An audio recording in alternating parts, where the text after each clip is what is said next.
Hey there, comic book friends. I'm Travis. It's the Comic Book Roundtable, back after a month plus, and I've got Sleepy Reader back with me. How's it going, sir? Hey, great pleasure to be back. Yes.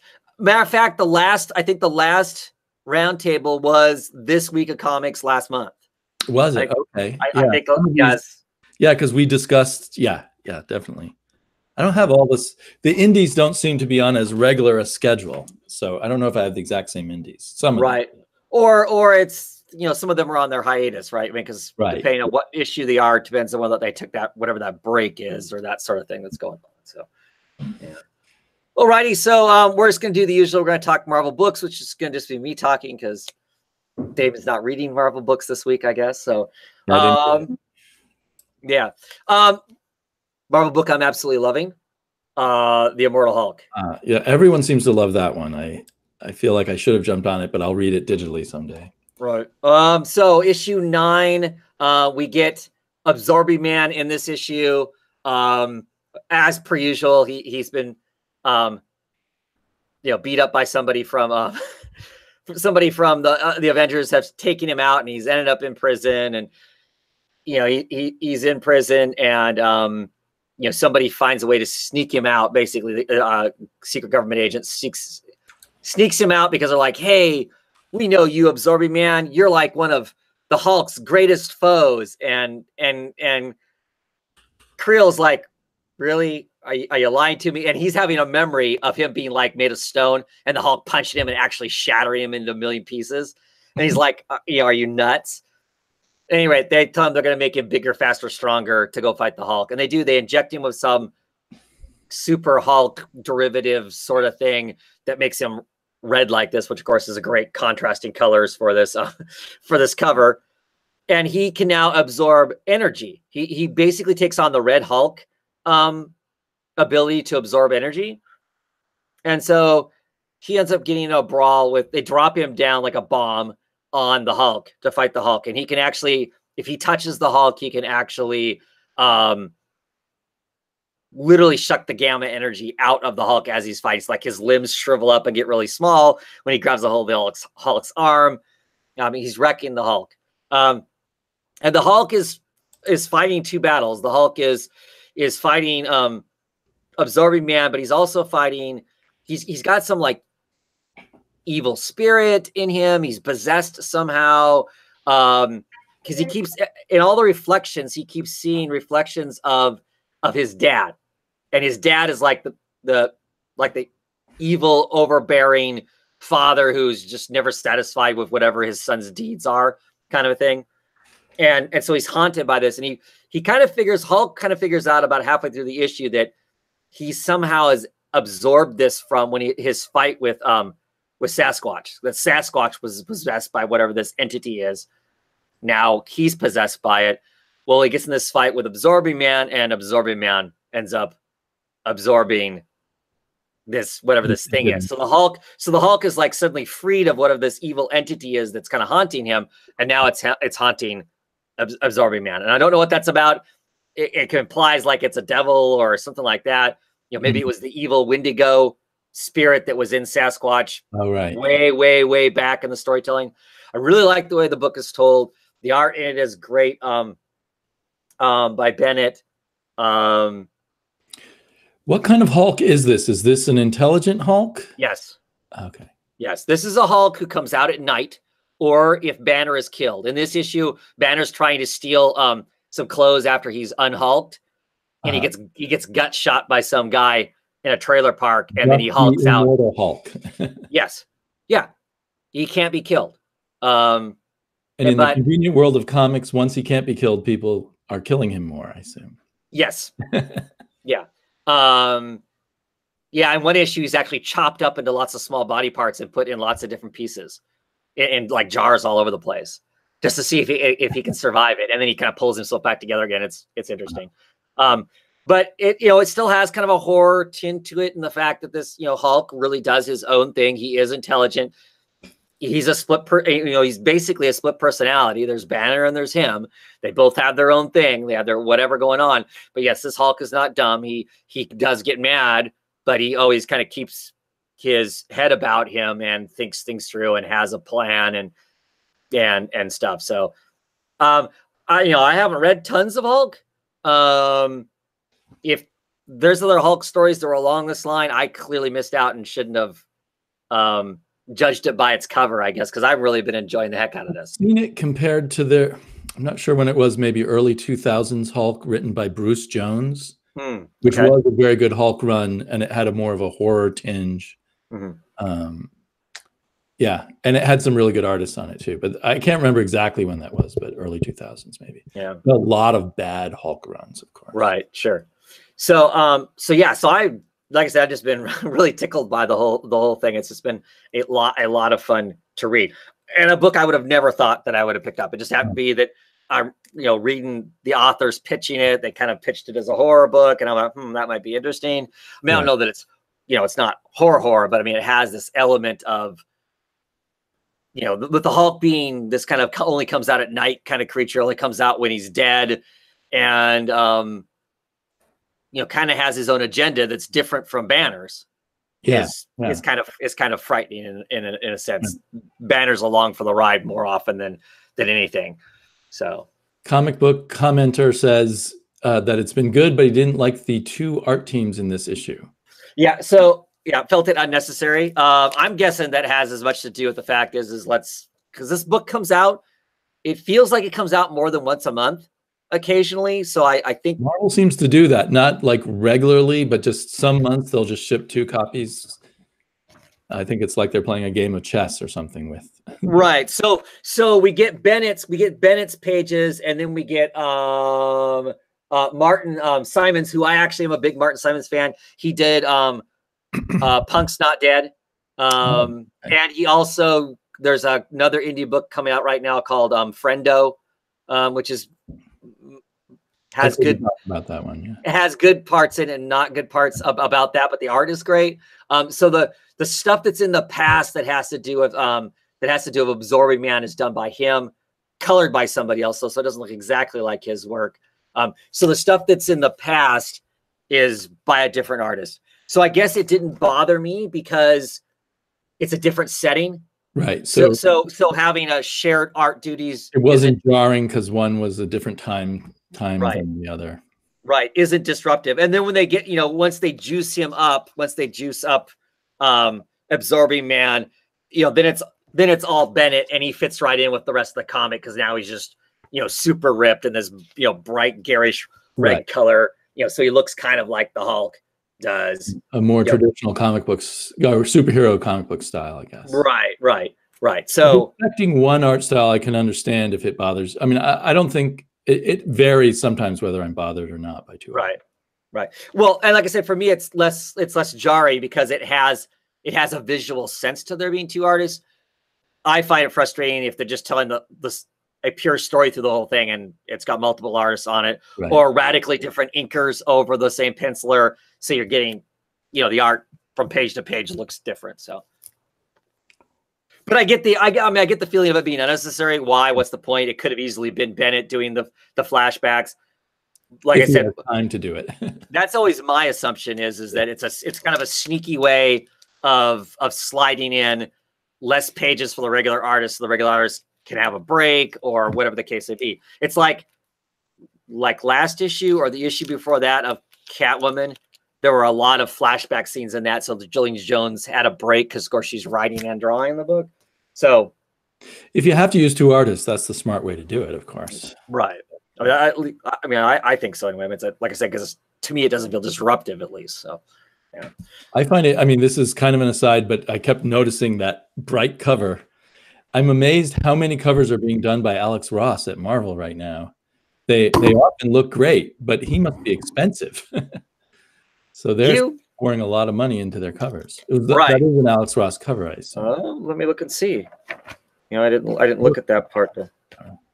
It does have that kind of painted look to it, doesn't it? Yeah, Alex Ross for sure. And I've been getting Captain America, which always has Alex Ross covers on it. So right. I just assume maybe he doesn't charge any more than other cover people and then makes his money off selling the painting afterwards. I don't know. Or that Marvel is just putting a lot of money into covers. Well, for me, that's a striking cover. Yeah. Just because of this.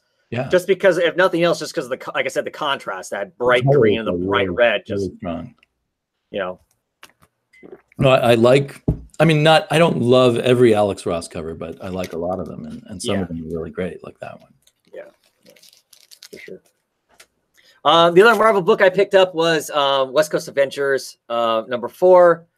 The end of this kind of arc of them fighting Brodok, not MODOK, but Brodok. It's basically MODOK, and he's giving himself a beefy, hunky, tanned, blonde beach bod kind of a thing, where he acts out both hating girls and wanting all the girls to love him.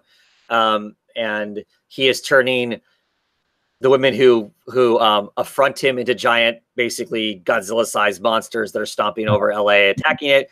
And the West Coast Avengers are left to fight it. Kate, Hawkeye gets turned into a giant hawk monster at one point through it. So it's funny. It has both Hawkeyes there. Yes, both Hawkeyes are there. And so is that Pizza Dog? Yep, that's Lucky. That's Lucky. That's Pizza Dog. She, Lucky came. Kate got the dog in the the East Coast, West Coast, but now, of course, Hawkeye is on the West Coast with Kate also.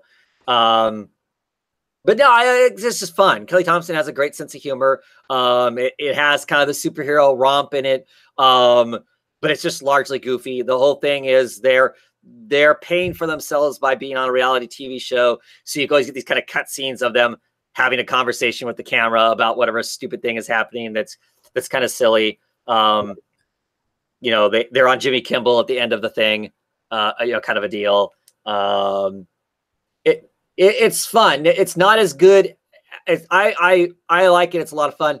I don't like it as much as the last run of Hawkeye, because in the last run of Hawkeye, it had comedic moments that were really great and really fun, but there still was a serious plot line in it. This is just pure high fun, goofy superheroes, them, ridiculous, over the top kind of, romp. There isn't a underlining, oh my gosh, my parents abused me. And, there's none of that kind of stuff going on. It's all big fluff.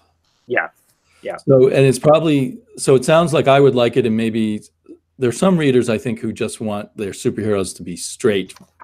Right. Straight up, just serious superheroes. But. Right. It's just, and this is just more kind of along the lines of kind of ridiculous fun. Right. I even enjoy, there's characters in here that normally I don't like. Gwenpool. The mere idea of Gwenpool makes my skin crawl. She's fun in this. Quentin is a mutant I have never cared for. He's fun in this. So I mean, there's the giant, her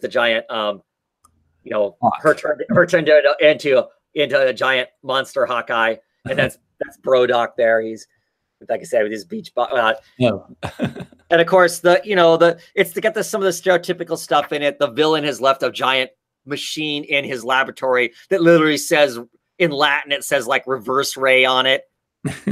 And they drag it out and zap stuff with it to turn things back. And they zap Brodok, and he turns back into MODOK, kind of a thing. Could I safely read this with my 10-year-old? Because it sounds like the kind of stuff you love to read out loud. Yes. There's no legit blood and guts in it. It's, like I said, it's largely, it's the, over the top kind of stereotypical, soccer bopper punching. Now there is some humor in it that I would think would go over a 10-year-old's head. It's just not, I mean, my 10-year-olds wouldn't have known what some of that stuff was about, but it's the kind of stuff that my 10-year-olds would just kind of go, whatever. I mean, it would be, it wouldn't be explicit humor. It would be implicit. So they would just exactly what's being talked about. Exactly. But those as adults would go, could read that and go, okay, kind of stuff. But yeah, I don't remember there being anything in any of it that was, that would be. Because we sometimes read aloud to each other Squirrel Girl, and that is, twice as funny reading it out loud than silently. So I am very, I mean, she enjoys it, but I actually enjoy it more when I can find a comic I can read out loud with her. Right. 100%. Definitely know what you're talking about. And this is, like I said, this is a safe comic. It doesn't, I mean, it says it's teen plus. But like I Right. said, but there isn't, like I said, Everything Teen Plus, and it's often not. Often kids like Moon Girl will be Teen Plus or something. right, right, right. So Cool. Sounds like a very cool book. yeah, it's fun. Like I said, I really enjoy Kelly Thompson. I think she's a really smart writer. I think anyway, that's my Marvel books. That's my big Marvel week. So I don't know of any Marvel news per se. No. An interesting Marvel's putting out all these kind of retro one shots I noticed coming up. It's not really news, but I thought it was interesting, like The Defender stuff. Well, or something like that, and they'll just have a one shot and a bunch of other sort of titles that I haven't seen since the 70s. Right. Well, like I noticed they were doing Defenders, right? They're doing they're doing a Defenders that's a series of one shots. Right. They're really big in the one shot thing. Yeah, I don't know. I'm not sure what that's about. I mean, are we going to get an actual one-shot story, beginning and end, or is it like the Defenders one makes me nervous? I would think you'd have to get them all. Yeah, the Defenders would probably have to get them all, but a lot of these others look like real one-shots, or maybe even anthologies. But I feel like we're slowly seeing a little bit of the effect of the new editor-in-chief on Marvel. Yeah. And take on it is it's more nostalgic looking back. Like we had this spate of what ifs, and now we're in a month or two we're going to have a bunch of these monster books, just as one shots. Is that a good thing? For me, it is. that dive into the nostalgia, that's trying to grab what was. Yeah, if it's done well, I actually appreciate it as a one shot. If they brought back, Creatures on the Loose as a permanent book, that might not really be meaningful, but as a fun one shot. But I am looking at Marvel and wondering, like, how deep are they going to go into both Marvel and DC play on the nostalgia a lot as it is. Sure. I feel like maybe Marvel's heading towards even more of that. That's just my own kind of interpretation of looking at previews. Right. So, because I've been thinking about this more and more lately, is if they're going, what to me feels like backwards and shrinking the exploration of what these characters could be, or the next legacy of, or whatever, whether that's due to pushback from people who don't want to see some other person take over the mantle of anything or not. Does that shrink the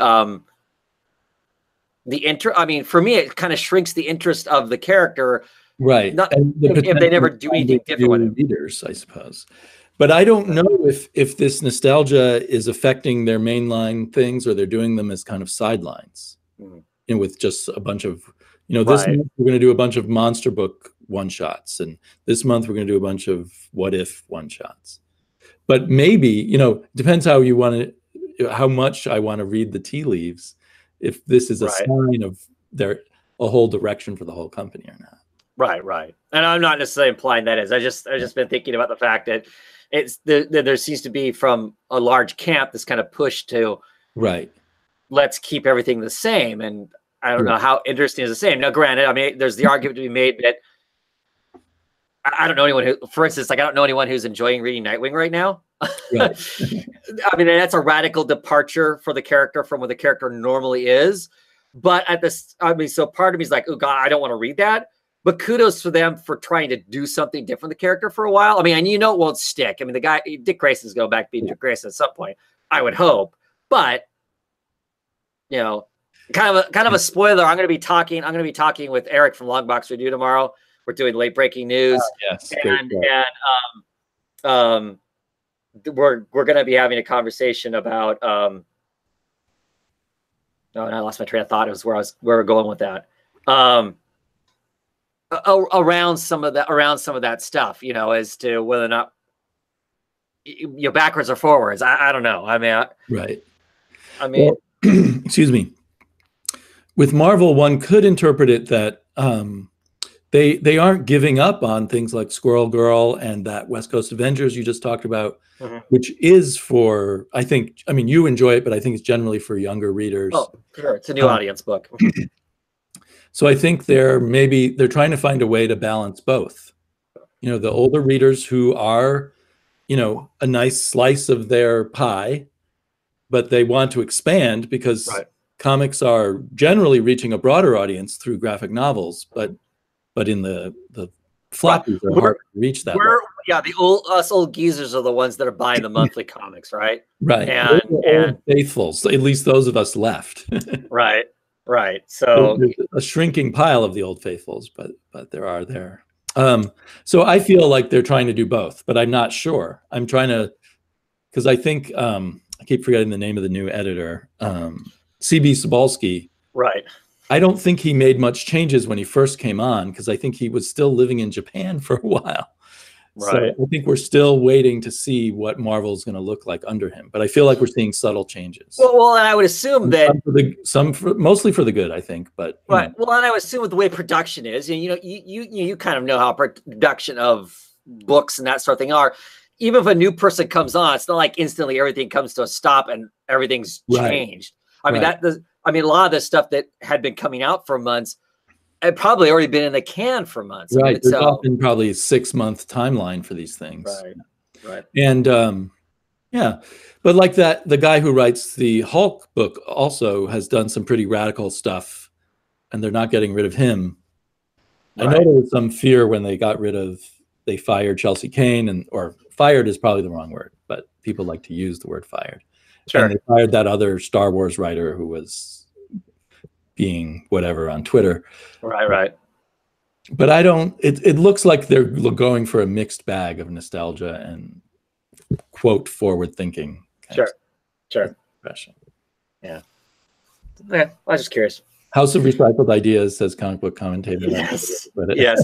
Which to some degree is, it's true. On DC. Well, it is. It's 100%. I mean, they're not gonna take their products too far from where they are, because we all know, if nothing else, in this corporate world that comics are now tied to with these other products, you're only going to do so much to hurt your image. You know, Batman's only going to do so much, you know, Captain America's only going to go so far before they're going to change it.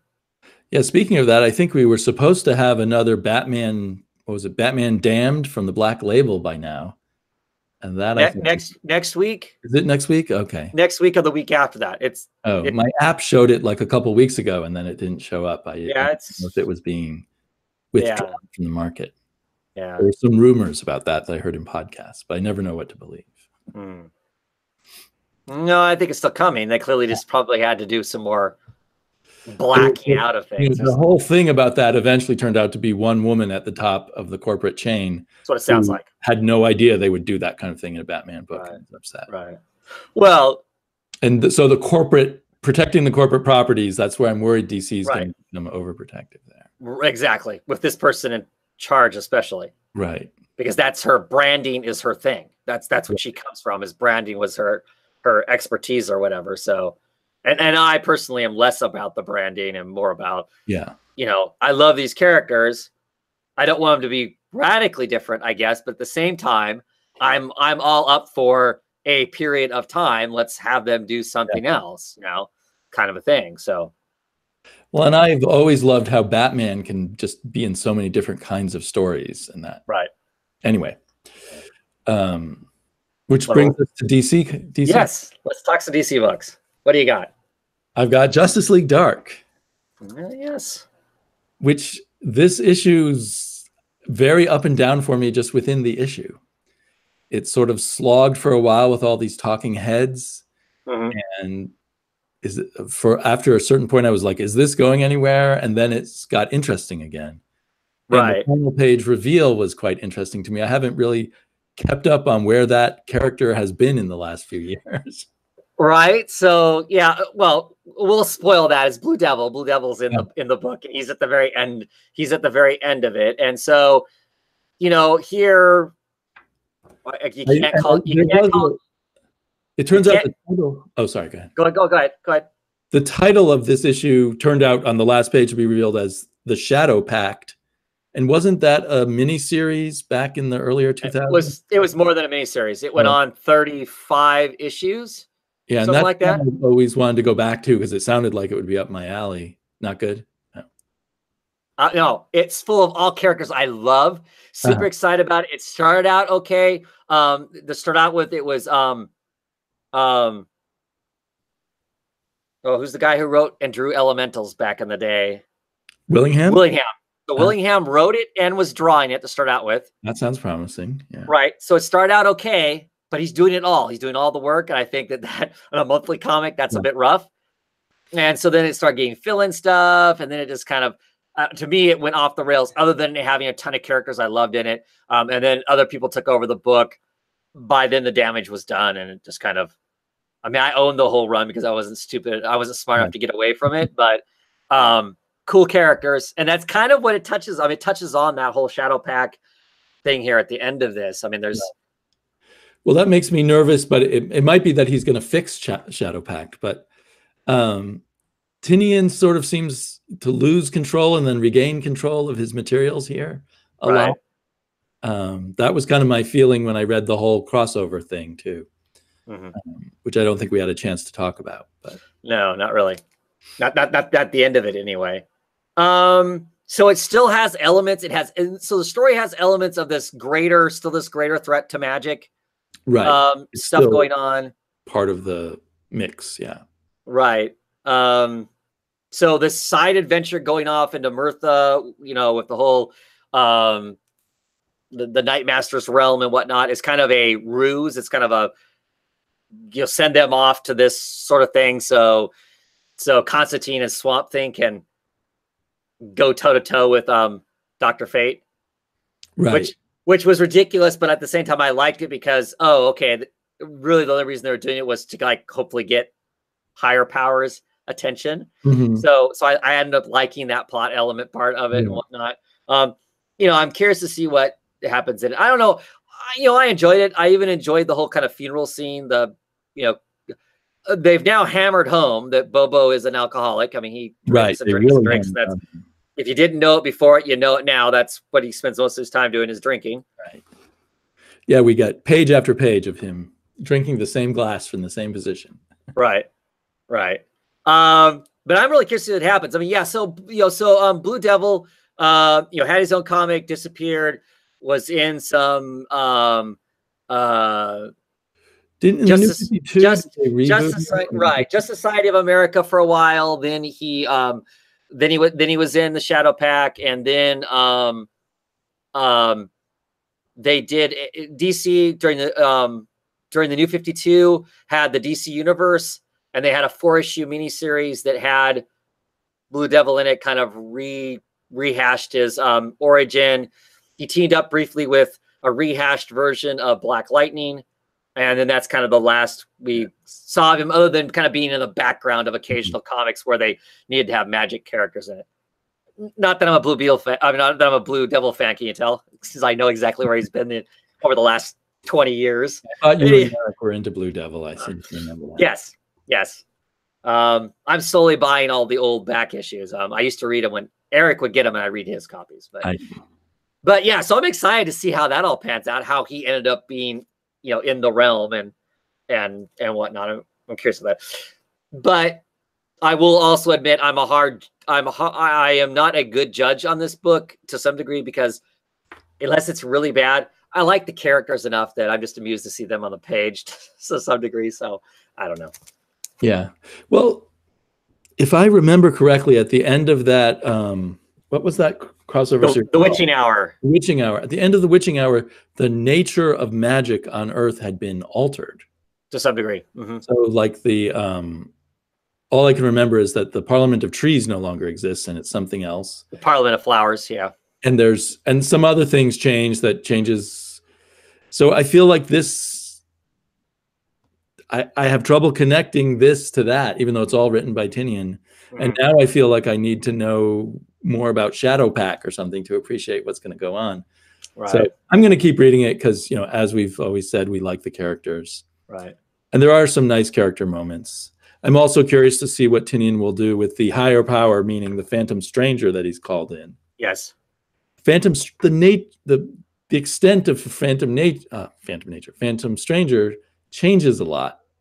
Like when Dan DiDio was writing, Dan DiDio and then J.M. Matthias were writing him. He basically he was Judas, and he was working for God. The whole reimagining of most, the whole reimagining of most of the magical characters coming out of the New 52 was horrific, in my opinion. Right. Because they tied them into stuff that there was no reason to do that, and I thought it was very heavy-handed and not. Right. Yeah. So I always liked the Phantom Stranger literally being that. Phantom Stranger might now be a spokesman for God. I'm not sure. Right, because that's how he was in the New 52. He was kind of this. Especially, I actually read the whole series, and by the end, he was, so closely linked with God that it was crazy. Wow, you're better than me. I couldn't take it. I had to drop that thing. So, but yeah, I mean, I'll be curious to see. I'll let you know as it goes along how much it ties into the Shadow Pact stuff, because at the beginning of the Shadow Pact book, it is the Phantom Stranger who's basically gathered the Shadow Pact together and go, you've got to go. There's this like giant magical bubble over this town and horrible stuff's happening. You guys got to go in and take care of it. And, he's kind of like, he's like the all-seeing, but not really liaison of the magic world to kind of send this group of people in to take care of this stuff. So, but yeah. Well, Tinian has got a lot of balls in the air here. So yeah. My confidence in writers has gone down in the last year for some reason. I'm more and more like, are they really going to pull this off? And I'm thinking, no, they probably won't pull it off. Right. Well, and to be honest, I mean, there's stuff that Tinian does I really like. And then there's stuff I don't. I mean, he's a hot and cold writer for me within a series, within an arc sometimes. Yeah. So I'm always, I don't set my expectations really high, because I know that, throughout reading the Batman stuff that he's written and stuff, there's always those letdown moment kind of things. So, but it's definitely fun enough to keep getting for me. Yeah, for sure. What are some other DC comics you got lying around? So speaking of Tinian and more Justice League, this is Justice League issue number 12. Would be the Legion of Doom issue, because every like 5 or 6 issues, the Justice League becomes a Legion of Doom book. And so instead of Snyder writing over the script at that point. Yeah. So instead of Snyder writing it, it's Tinian that's writing the kind of the bad guy side of it. And unfortunately, this issue also ties into the whole drowning Earth thing, which I am not getting other than what's in the books that I'm reading. So I got the prelude to this, and now I'm getting part 3 of it. I'm not lost. Not a whole lot's happened since I read the prelude to it. So that kind of tells you how valuable the crossover is. Yeah. Right. Exactly. In my opinion, anyway. I mean, unless you're related, the art's great. Half this book is done by Fraser Irving, who I am a huge Fraser Irving fan. So they kind of get thrown into this, like, a Wonder Woman and Aquaman are in the spiritual side of the graveyard of the gods. And so that's all Fraser Irving art. They're talking with a dead Poseidon, and they're trying to, fight these other gods from other dimensions that have come to control the seas. It heavily ties back into Orion and the Atlantis stuff. Did you read that book back in the day, the DC books, the Orion? With the Orion with an Orion, A. yeah. It's hard to say out loud and not think it's Orion from the New Gods. Right. I read some of that back in the day. Right. I remember liking it, but I retried an issue a year ago and I didn't like it. Oh, okay. Yeah, I haven't gone back and looked at that stuff. What little bit of it I have. I always thought the character was cool. Right. It was a cool idea. Yeah. Right. So they tie back into that quite a bit. He had fought these gods off back in the first place. So there's elements of it that are cool. Meanwhile, in the Hall of Justice, the Joker and a couple other people have broken into the Hall of Justice because all the rest of the Justice League is off getting drowned or fighting for their lives, not being drowned by this water that if it touches you, it turns you into a sea monster. Oh, yeah. You basically look like the creature from the Black Lagoon after you get hit by the water. And they've got this piece of the threshold. And the Doom, the Legion of Doom is going to steal it, and ends up kind of going sideways. Batman, who's crippled right now, but of course is in a Batman robot suit, fights them off. But like I said, there's some cool art in it. Like here's the sea monsters that they get turned into. But yeah, I mean, here's the Fraser Irving art, which I always think is cool. This kind of spiritual. Has Fraser Irving ever done such a mainstream comic before? Yeah, he does. Okay, well, I don't know. Do you consider Batman and Robin? Doctor Strange. I guess he did some X-Men. Yeah, he did. So he did Grant Morrison's Batman and Robin. He did about half the issues. He shared art duties with Frank Quitely. So I was not paying attention. I mean, I read those issues and didn't remember that. Yeah. Matter of fact, some of my favorite issues of that are the Fraser Irving ones, where like the issue where Damian pulls the crowbar out and he's gonna beat Joker to death with it. Right. Is Fraser Irving. That's some of his Fraser Irving stuff and whatnot. But so I like the comic, but by no means would I say, oh my gosh, you should go out and get it. I am enjoying it. I'm still enjoying it better than like the New 52 or the Rebirth version of the Justice League. I have been liking this better than that. But it's a long drawn out story with, if I want to look at it from that standpoint, the needle hasn't moved very far if I'm wanting it to get somewhere, kind of a thing. But the other thing is there's always lots of good artists on the book. I mean, I like all the artists in the book, so the eye candy of it makes it enjoyable too, as far as that goes. I'm looking forward to getting past the Drowned Earth thing. I don't know why they had to dip that into the Justice League stuff.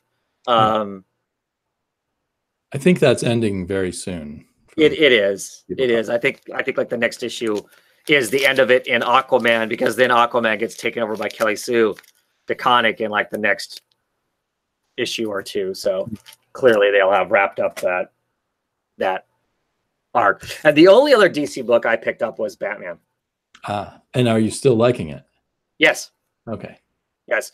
Jan and art with Joey Blair doing colors makes it pretty awesome as far as that goes. Now there's some shots in it that I question whether or not it's this giant 2-page splash. I'm like, why? Why did we spend that? So I'm really intrigued by the story right now. Batman's getting run ragged again. Of course, he's got the whole problem with having, being stood up at the altar. He's freaked out over the fact he kind of loses his cool and beats the hell out of Mr. Freeze and gets him arrested, and then ends up being on jury duty and gets him off, gets him acquitted because, he kind of proves that Batman's a loose cannon. And now he's being a loose cannon again. He shows up to take out the Penguin because the Penguin almost has Alfred killed. He actually puts a bead on. He has like sniper, with the crosshairs on Alfred, and it basically lets Batman know that, hey, I could pull a trigger at any second and, wreck him. And so of course Batman shows up all pissed off. Does Penguin know that Batman is Bruce Wayne? No, but everybody knows that if you mess with the Waynes, you've messed with Batman in some sense. So, and Penguin we find out that Bane's controlling stuff from Arkham, it seems. Penguin's a lackey of Bane. Everybody's a lackey of Bane. But Bane somehow is responsible for killing Penguin's love of his life. So the Penguin does not care what happens to him anymore. He's basically told Batman, hey, look, you think you've locked Bane away, but Bane is controlling everything from Arkham, and you need to fix it. And Penguin, the issue is a flashback to him, to Batman having a conversation with Penguin, and him in Arkham beating the holy hell out of Bane, who is still kind of in a comatose from the last encounter he had with Batman. He's crying for his mom. He wants his mommy, please don't hurt me, as Batman is literally beating him to death in this cell. And flashing back to Penguin talking about the love of his life. And of course Batman can relate to the whole losing the love of your life thing. Right. He charges into Arkham. He knows that Bane is lying to him, that Bane's really doing all this stuff. He's beating the hell out of him. Gordon shows up. It's like, what are you doing? Are you crazy? You need to stop this. We have this guy under 24-hour surveillance. He never leaves this room. He sits in a corner and drools, and you're beating him. Batman loses it so bad that he turns around and punches. He decks Gordon. And Gordon's like, okay, we're done. You leave right. This is your one warning. You leave right now, or arresting you for trespassing. Me and all of Gotham PD are going to come after you. And if we can't come after you, I'm calling the Justice League. I do have their number. If you don't, stand down. And basically he says, I'm sick of you. I'm sick of the way you act. Get out of here. So is this another one of those Tom King what is real kind of things? Because is Bane active and intelligent and in control? At the end of it, as Batman's trying to wrap his head around what's happened, and Batman is unsure. The Arkham staff are freaking out because, oh my God, there's all these hemorrhages. Because Bane has been a punching bag this entire time. I mean, he's head-butted him. He's just absolutely wrecking Bane. And they're like, oh no, we got to fix all this stuff on him. And as they're rolling him off to the emergency room, Bane's got his eyes are all swollen shut. He cracks just a little bit of a smile. And in the last issue, we did see Bane. It seemed like Bane was in some secret lair within Arkham, telling Penguin what he was going to do, that he was going to put a hit out on Alfred and kill Alfred. And Penguin doesn't. Penguin expects to die out of this whole thing. He expects to die, and he'll just be buried next to the love of his life because he doesn't care, because he's lost Penny. So he just doesn't care about anything anymore. And that's what sways Batman into thinking, okay, maybe the Penguin isn't lying to me. Maybe Bane is this. But by the end of it, he's now questioning himself.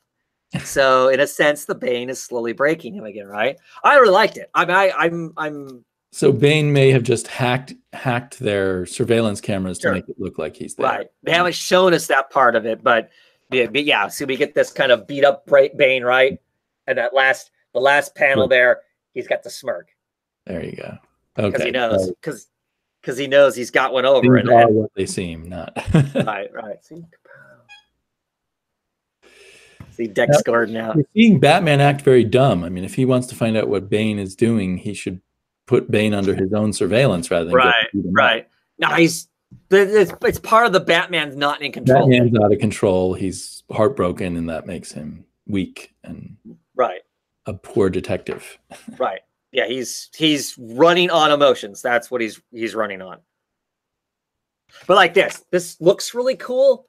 This 2-page spread of him basically saying, "I don't believe you" to Penguin. Right. But wow, that's a lot of space for which would look awesome if you're reading like 60 pages all at once or something. You get to that, like, ooh, that's cool, and you go on the rest of the book.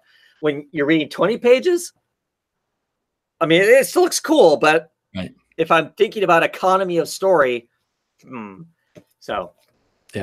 But I've been enjoying it. Like I said, I know a lot of people quit reading the book after the whole wedding thing, pissed off about it, and I totally get that.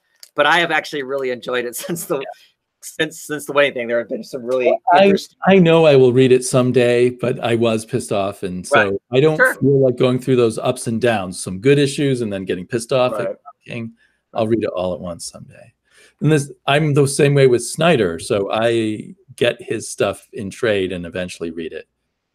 Like I just got all the Dark Knight Metal stuff. Oh. See, I have no interest in that. I mean, as a general rule, I'm still at the point where Snyder doesn't excite me. Whereas, well, you're reading Justice League, so I was thinking that on the Justice League that I'll read trade. Yeah, because I think Snyder somehow works better in trade for me than issue by issue. I get annoyed. I get pissed off.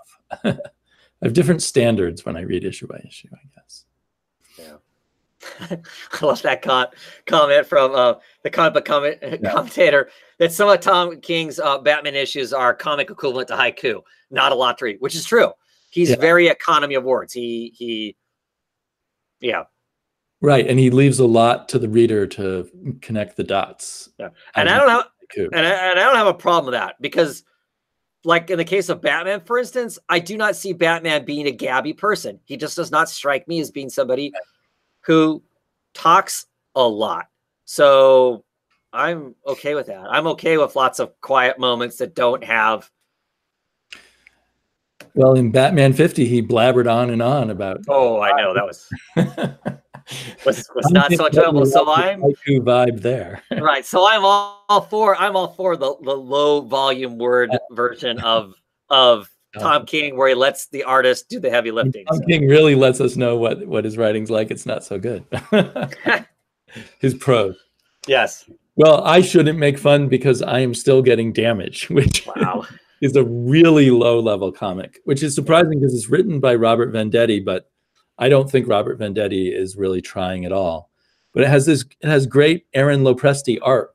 But that's one of those books that's been billed as being the artist book. Artist first, and the artist is still billed first, and there's lots of giant splash pages. And this is an issue where the Hulk fights the Justice League. I mean, Damage fights the Justice League, and the whole issue is just a fist fight. And then on the cover, they show him fighting Superman. And then on the very last page of the comic, Superman shows up. So I guess next issue will be an issue-long fight with Superman. No. And, you know, the 11-year-old boy in me somehow gets enough out of this to... Sure. There's some cool visuals with Vixen, which I really enjoyed, because I haven't seen Vixen in action that many times. Yeah. But this is kind of, just pure rock'em sock'em superheroes for 11-year-olds. If only they could get this into the hands of 11-year-olds, it would be great. 11-year-old boys, I should say, mostly. Right. So you're getting you're still picking up a few of those books, right? That are the artist-driven. Terrifics and Sideways also. Yeah. And Terrifics was getting really good, but you will be glad to know the most recent issue, this week's issue of Terrifics, was not good. Well, it doesn't matter to me. I know that if someone else is enjoying it, awesome. I think that all depends on the artist, I guess, whether Jeff Lemire can write dialogue for that artist or not. Right. Or they've taken it someplace that he has no idea what to do with what they've given him. I don't know how that works, but Bueller says his money's on Superman against Damage, but you know, I have no idea who will win. Yeah, right. Damage has some secret brimstone kryptonite hidden somewhere on him. Neither of us got a lot of DC books, considering in the past we've been big DC readers. And right, my DC purchases are slowly shrinking. Yeah. As is my Marvel. I mean, not that I ever get a lot of Marvel, but my superhero comics are getting smaller. Not that I'm disenchanted with superhero comics. I still love superhero comics, but there's not a lot happening right now that seems outside the box enough or interesting enough for me to want to pick up something extra. So I'm only getting my kind of the standard books that I traditionally pick up, you know, regardless of what's going on in the DC universe or whatever. Yeah, I guess. I mean, I don't know. That's kind of. I feel like I want to buy more DC books, but I somehow am having trouble finding the ones that I like. Right. Or there's aspects of some of the books I might be interested in, but I don't want to slog through the stuff about them that I don't like. DC Comics doesn't feel like it has anything really new coming out though either. Well, I was all excited about the woman Willow Wilson on Wonder Woman. Mm-hmm. And I was all excited about Batman Damned, mm-hmm. And some other things, but they seem to be fizzling on the vine a little bit for me. Right. Well, you know, we talked a little bit off air about the Wonder Woman book where I just read that today, so I mentioned it to you. Right. And I haven't read the latest issue. I thought the first issue of it was fine. Not some earth-shattering new take on Wonder Woman there. It's just, to me, kind of a Wonder Woman story, which is fine. I enjoy that character. Be curious to see long-term what G. Willow Wilson might do with the character, if anything too, outlandish or whatever. I'm happy to have it back and to be reading it. But I mean, like I said, though, it wasn't like, oh my God, everybody needs to go out and read this. But I would say if you're somebody who didn't like what was going on in Wonder Woman recently, it's still a time to pick it up. And if you enjoy reading Wonder Woman, or just Wonder Woman fan to begin with, I think. Right. The feeling of kind of it's just there, continued It's more strongly safe. in the second issue of her run. For me. Okay. But Okay. It just, yeah, I mean, the first issue for me felt safe. It felt very safe. yeah, You know, like not like I'm going to do something special with this and put, you know, my stamp on it kind right. of a thing. Kind of where, you know, that was. You mentioned, you know, Batman the Damned. Of course, I think it's coming out like next week or the week after that. What's curious is they've announced a bunch more stuff with a Black Label. Now I do not understand what the Black Label imprint is now. I'm completely baffled.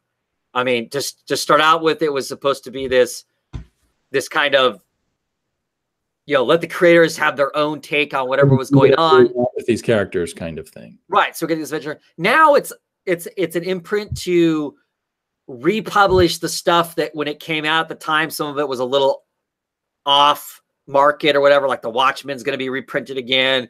The Killing Joke, all that. It's just got this massive 2019. They're just going to dump all these hardcover or softcover versions of stuff that's already a million copies are already out there. They're just reprinting them on another label. So I don't understand what the label's about anymore.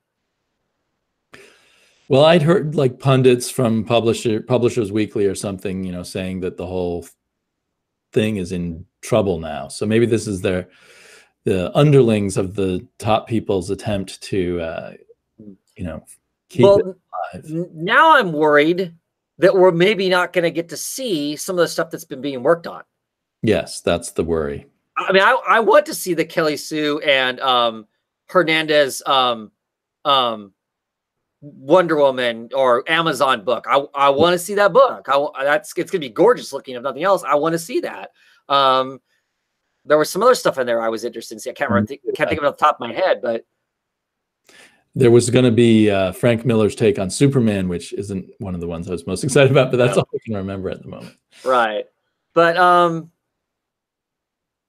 yeah, so I mean, I don't know. I just having a hard time imagining that one book with a couple subtle penis shots, they would just wipe the Black Label out completely. That it just blew the thing up. All DC had to say was, "This is no big deal," you know, about that penis, and then they would stop writing about it, I think. Yeah. Well, so since you haven't done a show in a while, Comic Book Commentator asks about Morrison's Green Lantern. Did you read that, and did you like that? I did read it, and I need to read it again because I'm not sure if I read it when I was just like super tired or whatever, but it felt very blah, blah, blah, blah, blah, blah. I don't know. I mean, I'll be up front. I am like not a Hal Jordan fan. I'm picking up the book because Grant Morrison was going to write it, and I thought, okay, maybe he's going to take it in some adventure someplace. I like Liam Sharp's artwork, so let's give it a shot. But that first issue for me was a bunch of noise, and I did not get anything out of it. So, did you read it? I read it, and I interpreted it as we're reinterpreting Green Lantern as a 2000 AD character. Oh, interesting. And all the aliens looked like they were out of 2000 AD, and just the odd quirkiness of it. So I liked it for that. I didn't take it to be a very serious Green Lantern story or anything, but I don't care about a serious Green Lantern story so much. Right. So yeah. So I thought it was fun and unusual and quirky, but right. Yeah, go ahead. For me, it being Grant Morrison, I know I need to read 2 or 3 issues to possibly get a sense of where he might be going, because typically he doesn't write a straight story. You know, even if he's writing Batman or whatever, the conventional stuff, he does not write a straight story. So I'm on board for a while just to see where that might be. And like I said, when I get issue 2, I'll probably go back and pick up issue 1 and read them both when I'm not quite so tired. But it just felt like it was a lot of talking for nothing. kind of a thing was where it was, and that's not typically how I feel about a Grant Morrison book. So like I said, that might be the case. So yeah. Well, I enjoyed it, but I can see your point, and I can I wonder, if something doesn't develop in 3 or 4 issues, it won't be enough for me for it just to be a same quirky here. 2000 AD book. But Same here. there's kind of a reason why I haven't read all the 2000 AD comics that I could, because they're fun to look at and kind of quirky for a few episodes, but then who cares after a while? Right. And I see he's also asking about the Aquaman run, which I do plan on picking that up when Kelly Sue DeConnick is on it. I'm just curious to see if what she does with the character. No, I'm not a huge Aquaman fan, but I'm not. Right. I don't dislike Aquaman either. Like I dislike Hal Jordan. And the Shazam, I am going to try the Shazam book. I am trying it, and I know I'm going to hate it, but I'm going to try it anyway. Oh, okay. I'm kind of excited for the Shazam because Greg Jeff Eaglesham Johns seems like a great choice as an artist on it. But Jeff Johns is writing it, and Jeff Johns' take on the last miniseries of Shazam was awful. I read that in trade, and I kind of liked it. Really, I did not like Billy Baston at all. He was this kind of ugly kid, and I guess in this case, I am a traditionalist in that Billy Baston is supposed to be this bright-eyed, bushy-tailed, positive looking at the world. He is, he's a true innocent. Yes. Or was. That's what separates him from all the other superheroes. Because even when he's in his big man body, he has got this shining outlook on things.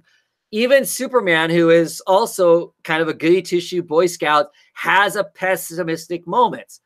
Right. Shazam, Captain Marvel, as I call him, is never supposed to have those pessimistic moments. Maybe those moments of, oh no, I don't know if I'm going to be successful, but not pessimistic. And that character is pessimistic, and it just, to me, read completely wrong. So like I said, I'm picking up because I love the character. I love the Marvel, the Captain Marvel, kind of his universe, all the Marvel family and the goofy sidekicks. Villains. Yes, I love all that stuff. That's all fun. I think you could have lots of fun with that. I guess I don't want an adult reboot of Shazam. Yeah. Now I say that, and I've read some Black Adam stuff that has been very gory, and I love that. So clearly parts of the family could be ugly, but I don't know. I love the childish Captain Marvel, but I actually enjoyed the Jeff Johns version of it too. So I can go with both ways. So I'm looking forward to it. I saw a cover, I don't know if it was issue 2 or 3 that was being previewed, and it had a giant Mr. Mind on it. The worm. Right. And that looked really cool to me. So that made me excited for it. Yeah. If they take it the fun route, I'll be excited about it. But if they stick hard and fast with the with the new 52 version. Right, then I'm not going to be excited about it at all. So we'll see.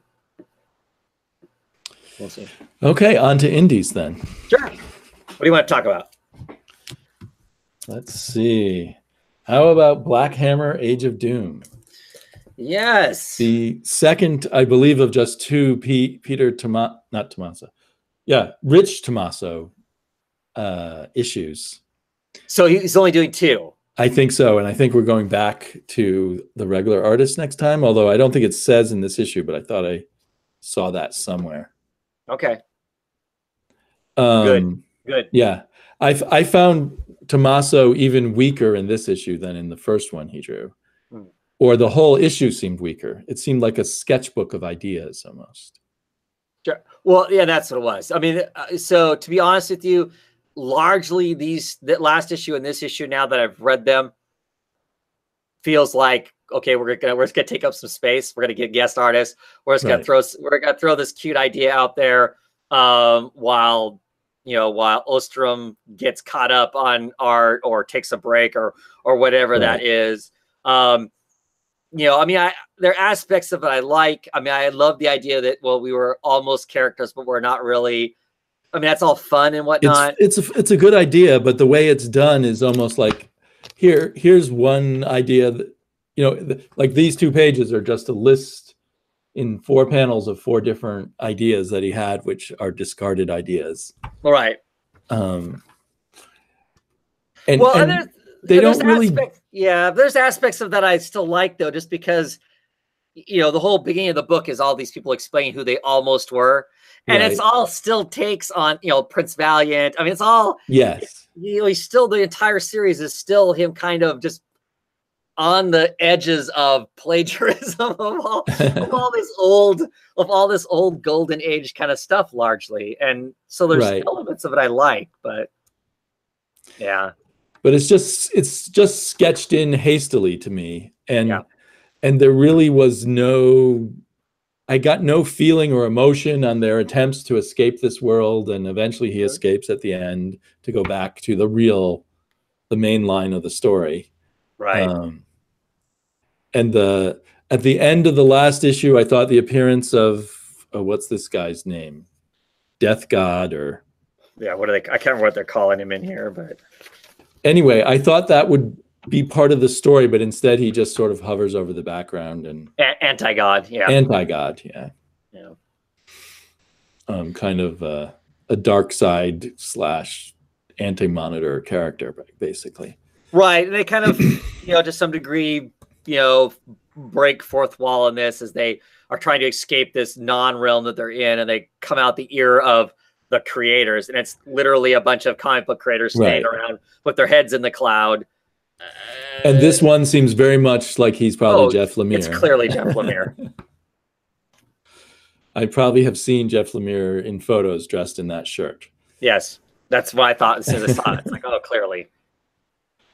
And do they escape also by going through his ear or something? Or he just goes up into some clouds by their heads? Right. They all drift up into the clouds where all this thought is going on. Yeah. It's it worries me that this is going to play into the rest of the storyline. That basically the rest of the story is them discovering that everyone's fictional characters, that they're having adventures in comics as opposed to these characters who were didn't make it into the comic books. Well, because of the next, the fates of Gale, Abe, Lucy, and Barbara Alien revealed in the reboot. Yes. Which, of course, anybody who's a long-term comic book reader is like one of the nastiest words ever, right? Yeah. Throw the continuity out in the reboot. So, yeah, I enjoyed. I think part of what I enjoyed about Black Hammer was the sense of reality to it in a way, even though it was kind of a Twilight Zone type of story, but they were more like real people trapped in this mundane kind of Twilight Zone. Right. And that was its appeal, a part of it anyway. So I hope they just don't, I hope they don't throw all that away. Right. And now that they've escaped, what does that mean? I mean, because there were elements of them escaping that I thought was really really curious. Is they're going to leave the Phantom or Param whatever zone. Right. Oh my gosh. And then the anti-God's going to get them. We can't really do that. And there were already starting to be elements even of that story I was interested in, as Abe is going, take me back. I don't want to be here. I mean, his life. I want the fantasy. That was he was starting to live the perfect life. He was retired from being the superhero. He was working the farm. He had a nice woman. His life was going to be great. Some of the other people's was going to be awful. But he's like, no. I mean, I don't want this. I want to go back. So I was looking forward to reading that conflict because one of the things, like you're saying, the kind of realism of it, I was really enjoying. It's kind of, there's all these winks and nods to Golden and Silver Age superheroes, largely DC, but some Marvel in there too and whatnot. And then some modern stuff thrown in with some kind of the play on Sandman and all that kind of stuff, which is all fun. Yeah. Those are all fun elements that make me chuckle, but it had its own story going. It had its own life. These people, beyond just being caricatures of, the Justice League, they felt rooted. They felt they had a real personality of their own. Yeah. And so I'm hoping that these two issues, were instead of them just taking a big break, that's what this was about. And we're going to get back into it. And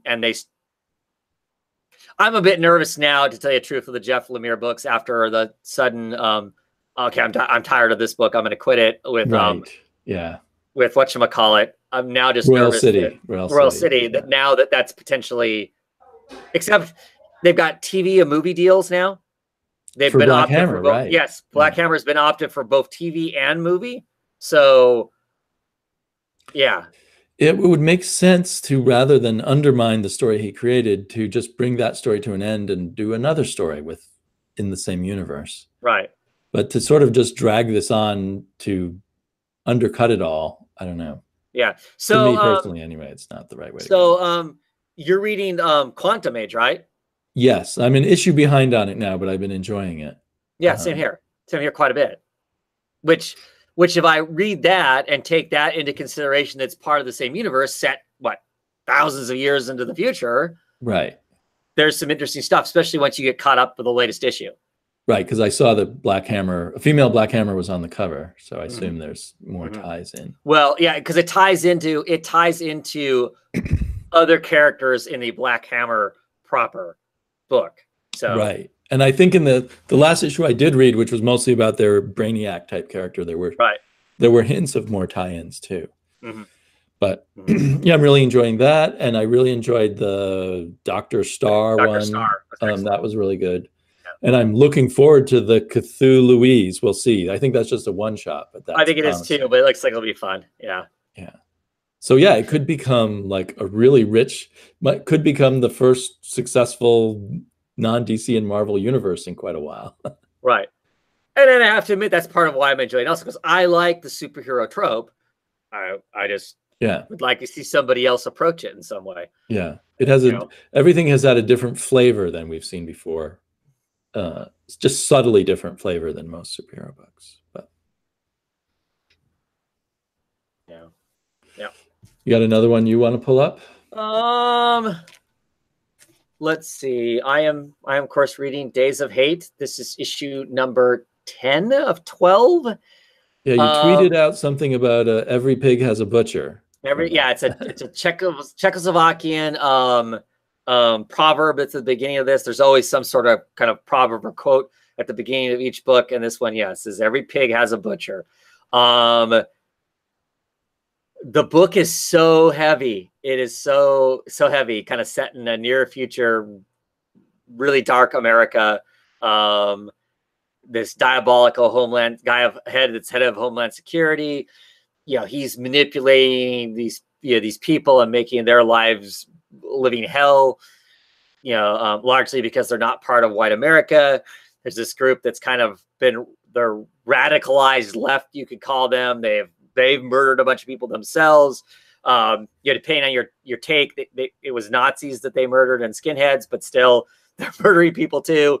They have clearly some greater plan to do some sort of action. This man and this woman have been working towards all this stuff after initially the first issue, them, blowing up these people. You don't know exactly what's going on. The woman, her ex-wife, she's been sleeping with the head of Homeland Security, who also has his own family. They kind of know that each other, and she's playing him. I mean, she's still in cahoots with her ex-wife, and we don't know that to start off. So it's a really complicated thing going on. And there's like this, I don't know, this emotional and psychological dance going on between the ex-wife and this Homeland Security guy. I mean, that's like they know each other, are playing each other, but they haven't quite put all the pieces together to know exactly how that's playing out. This issue has, of course, this blown apart teddy bear in it. Another bomb goes off. It's pretty traumatic. It did not work exactly how the people planned it to. So now I just don't, what the next two issues are going to be about, I have no idea. Is there only 2 issues left? Yes. Yes. This is Alice Cott? Yes. And has it been a read that flows? Yes, very much so. It hasn't had problems. It's really narratively. Not for me. It's just really strange. It seems like in this year of comics, which he's put out quite a few comics, they've all been relatively straightforward and consumable. I mean, I think this is relatively forward and consumable. Yes, I agree. So a comparison to some of the stuff that I've read of his that I've read, and then literally after I'm done reading it, you don't know what happened. Yeah, right. And I enjoy those books, and I'm still puzzled by some of them. So it's been really straightforward, kind of a thing. I really enjoy it. Like I said, though, it's a super heavy, depressing, kind of a book. Yeah, I just skipped it just because of the title, because I don't need so many depressing books. Right. But it has really great moments in it. Like I said, I want to say issue 7 or 8 of this had 2 pages of the best description of a suddenly falling in love with somebody that I probably have ever read in comics. Oh, interesting. amongst this horrible stuff that's going on in it, because it's kind of like a flashback to how these two met and became, you know, a couple kind of a thing and whatnot. So yeah, like I said, I really enjoy it, but it's a book I don't know I'd recommend to anybody unless you really want to read something that's dark, because it's really dark. And of course, however you say his name, Swedish, I'm assuming it's Swedish. I don't know, the Justazel or however you, I don't know how you say his name. Let's see if I can find it in a big enough print that you can read it. So I can, oh no, that's not, my camera's not going to focus on that. The colors aren't good for. Yeah, the Daniel, Dangel, and it's, his last name is Zezelj, and the Z's have a little umlaut over the top of it kind of thing. So I have no. Who knows how to pronounce? Well, I've never known how to pronounce it, but he you know, he's super dark. You know, he's super dark inks. Everything is heavily, that. Yeah. It's heavily inked, heavily shadowed, and then of course colored by Jody Blair. Oh, so, okay. So the go-to person. Right. Well, they have a pretty good, you know, her and Alex Cott have a pretty big working relationship, I think. I mean, like she colored all of Zero, that Zero book that came out where every issue had a different artist in it, but she colored, I mean, had a different pencil or whatever, and she colored every issue kind of thing. So, but like I said, it's hard. It's a hard book to really talk too much about because you spoil it, and I'm assuming there'll be people who will pick it up and trade. Yeah. And it's not like a superhero comic where you kind of want to say too much about it, but the first trade's already out of it. It'll be good to hear what you have to say about the 12th issue. Yeah. Not content-wise, but quality, whether you still feel good about the whole thing by the right. Like I said, it's super dark. It's kind of, it's a society is a depressing kind of thing and whatnot, but it is really intriguing. It is really an excellent book as far as that kind of thing goes, written wise and whatnot. So what you got?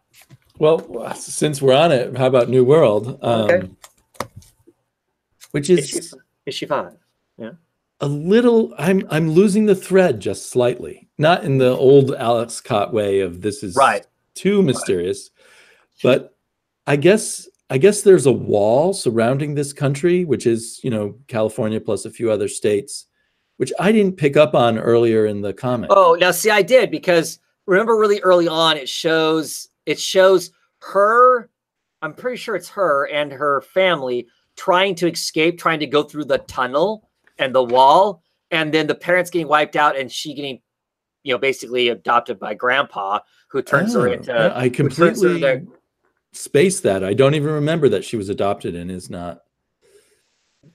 You know, so I need to go back. It was like issue 1 or 2. You know, implied that they were trying to escape this, whatever, America or whatever we're calling the world, the place that they're living in, New California, right? And they try getting out through they're going to go out and they're, you know, because remember they're practicing with her. Okay, honey, what do you say when they ask you these questions? And she's, you know, we're going on a trip. Or was that like the extra bit of story at the end of the first issue? Maybe it was. I don't remember. It ended and then there was like a backup thing. And I think when I first read it, I didn't realize it was like, I thought it was an ad for another comic or something. And I don't remember. Read that closely. I don't remember the context to where that was at in the story, I guess. But yeah, the story itself by this issue, okay. I mean, cool because it's an illusion. That's intriguing. This whole thing's been kind of they've been pulling the wool over everybody's eyes. The whole death of dad seemed anticlimactic as far as that goes, and the killing. Yeah, well, that happened off stage, and the killing of the number one reality cop. That so so the two of them died together, and so that it was a little less well paced and everything. This is still my favorite art, I think, of any comic I get right now. It is. I mean, the art in it is it's so different. You know, it's so its own thing, yet so works perfectly with the color and the art. Yeah, it's got all these different elements about it that I still like. It's got almost some graffiti elements to it. It's highly stylized. Big open. I mean, everything clean lines. There's nothing sketchy about it. Big open spaces to drop in these, great colors, and the colors are all, bright and vivid. I mean, even when they're setting out in the desert, there's enough color in it that that just really makes it intriguing. I have to admit, this guy's costume with that kind of shiny, it makes it almost pink. So I mean, I'm like, okay, is he wearing a giant penis costume or what? I didn't think of that, but they are ridiculous looking, kind of a thing. Well, and he is kind of a dick, so I mean, that's right. So maybe that was on purpose, but everything that would be maybe look stupid in another artist's hands just looks awesome here. Yeah, it's. You think there's another issue after this? That's what I'm trying to. I thought I read there's 6 issues, but it feels like maybe this was the end. Yeah. It was a little bit of if it is the end, a little bit unsatisfying. So I'm not sure what we would see though in another issue. Right. That's just to me. I mean, I actually kind of like the end of it because we have these 2 lovers. They're potentially going to go. I mean, they've gone through all this traumatic stuff. They're getting ready to break away, get out of the kind of like prison country they're living in. One of them has been, reality cop for basically her entire life. She wants to walk away. The other guy has kind of been a pirate radio activist. He's thinking about staying. It looks like, oh my God, after all this stuff, they're going to go their separate ways. And then in amongst the wall, no, they're not. They're together. I don't know. I thought it played out, for me, it played out fine as far as the, just how this all kind of blends together at the, towards the end of it. Terrence in the comments wants to know what the book's called. It's called The New World. You should definitely get it, Terrence. I mean, this is your kind of artwork for sure. It's I don't know. I don't even know how to describe the artwork, but I know Terrence would like it. Yep. And it's a combination of European and underground art and poster art and all of those good things. So what happened to his friends? Were they tortured to death? Are they still alive, sitting in a car somewhere? Well, no, they got loose. You show in the car, they show the guy who works for the president. He at the point he just kind of goes, "Oh, screw it," and he unlocks them from being locked in the car. Right. And he says, run away, go live your lives. I'll make something up. And they fly off and leave him out in the middle of the desert. Why did he? But I didn't really connect all the dots on people's character choices, maybe. Right. Well, the part that confused me was like, why is the president's face melting? Right. I mean, is that metaphorically, or is he literally his face melting? Is he part of a greater illusion where he's actually an ugly monster too? I mean, because here he is. I love him looking through the screen, all green and whatnot. But then later on, when they're talking about how it's all a lie and whatnot, and he's there, and he's like, his face is melting. Is he an AI too? An AI, the projection or something? Yeah. It gets a bit vague at this point. Because I also, like, the more I think about it, I just, like, what is the evil dictator grandfather's motivate? Why does he care so much about what happens to this adopted granddaughter? And is it that big of a loss to him? I guess they're being, she's controlled. Everyone's seeing it on TV as they escape his world. Right. And then that they can just walk. It's not like they even have to go through a tunnel. Right. They can literally just walk through the wall. Yeah. Because it doesn't exist in reality. So I don't know. Yeah. There's, like I said, there's I just wonder if this was the plan all along, or whether it was meant to be a longer series. Especially the way it started with that giant fat first issue. That sort of means that's a big investment to try to get readers involved. Yeah, and there's just so many elements they could have played with for a lot longer. Yeah. But it also must have been a Herculean task for the artist. Maybe the artist could only do so many issues. Well, and it being an Image book, how much money are you getting up front, and you have to wait for the first and you have to pay that artist. Right. But that's why you only do that big first issue if you're thinking you're going to have a long, successful series, I assumed, to try to, and maybe that big issue did not get enough attention, and so he had a B plan of cutting it off. But Yeah, I don't know. I really enjoyed it. If not, I mean, despite some of the elements in this issue, which feels to me Right. like a last issue, the art is just such great eye candy that worth it for that alone. Yeah. Kind of a thing, as far as I'm concerned. It was probably, you know, even though I have these complaints, it was probably my favorite issue of this week that we're talking about. Okay. Which maybe wasn't the most satisfying week in general. Maybe the theme was stories that I liked, but wanted something more from. Right, right. Had some other expectation of something else. Yeah, yeah. You're not reading High Heaven, are you? I am not. I really am loving this, actually. So is that a Hi-Ho comic? Ahoy. Ahoy comic. Not a very memorable name for a comic book company. Well, I haven't picked those. I meant to try some of those as they come out. I think I've got one this coming week, but yeah. So what's it like? I think High Heaven is just a 6-issue thing, so it probably will read great in trade or cheap back issues. But it's this really snarky take on this guy who goes to heaven and is a total dick, and no one likes him there any more than they did on Earth, and he can't make heaven work. I'm trying to think of how to describe it, but it's a really quirky. It's the kind of thing it feels like that comics do well, because comics are still kind of an underground, odd kind of form of storytelling where weird stories can slip past and just exist. So we don't know yet. We keep learning more about heaven, but it and hell. We're learning a little bit about hell too, but it's all like odd. And it turns out there's a better part of heaven called High Heaven, where you get your genitals back. Oh, hey, that's a nice and thing. You live in beautiful Las Vegas style hotels and stuff.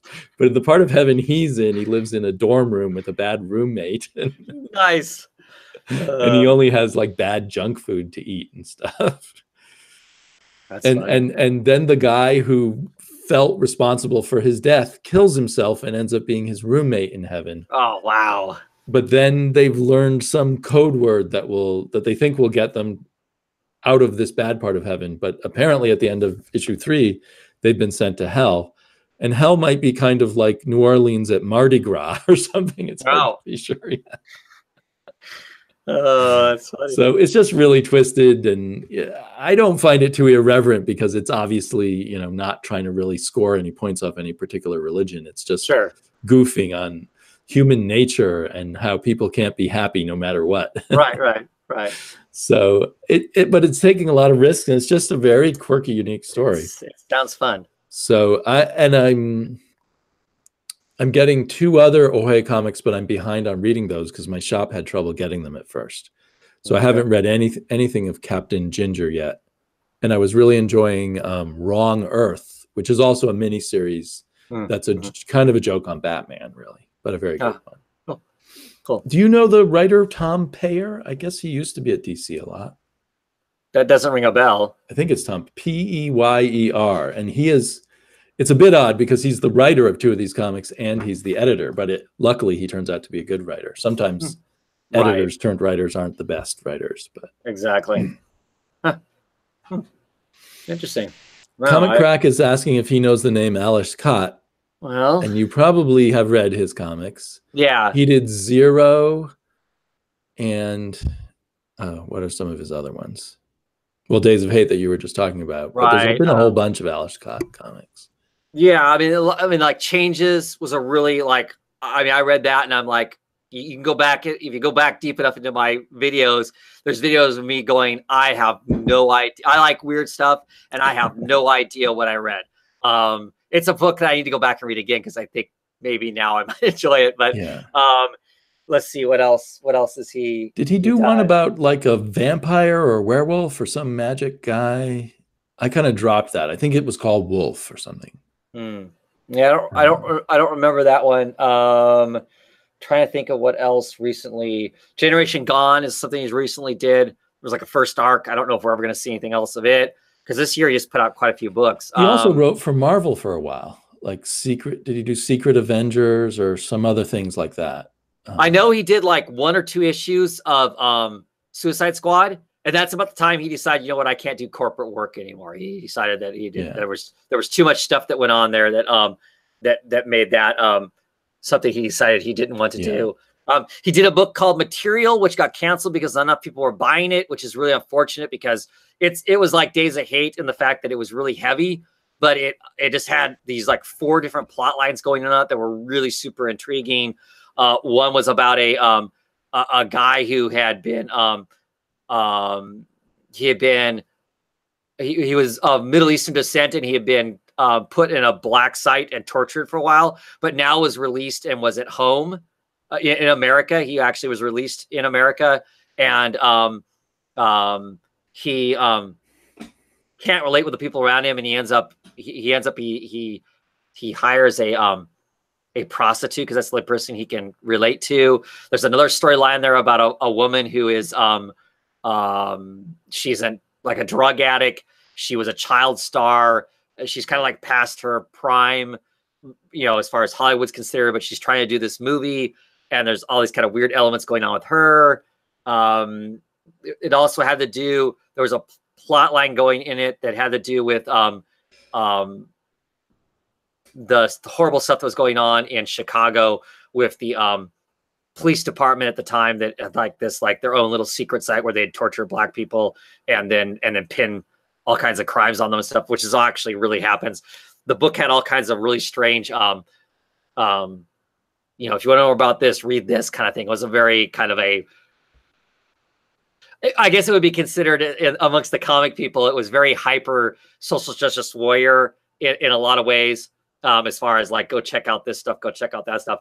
It was that book was all over the place, but really amazing at the same time. Like I said, I was really bummed that it got canceled because it was a really, I mean, it's clearly not, it's for a very small audience, I think, but it was maybe the only actual social justice warrior writing comics. Right. It makes him an interesting writer. Yeah. He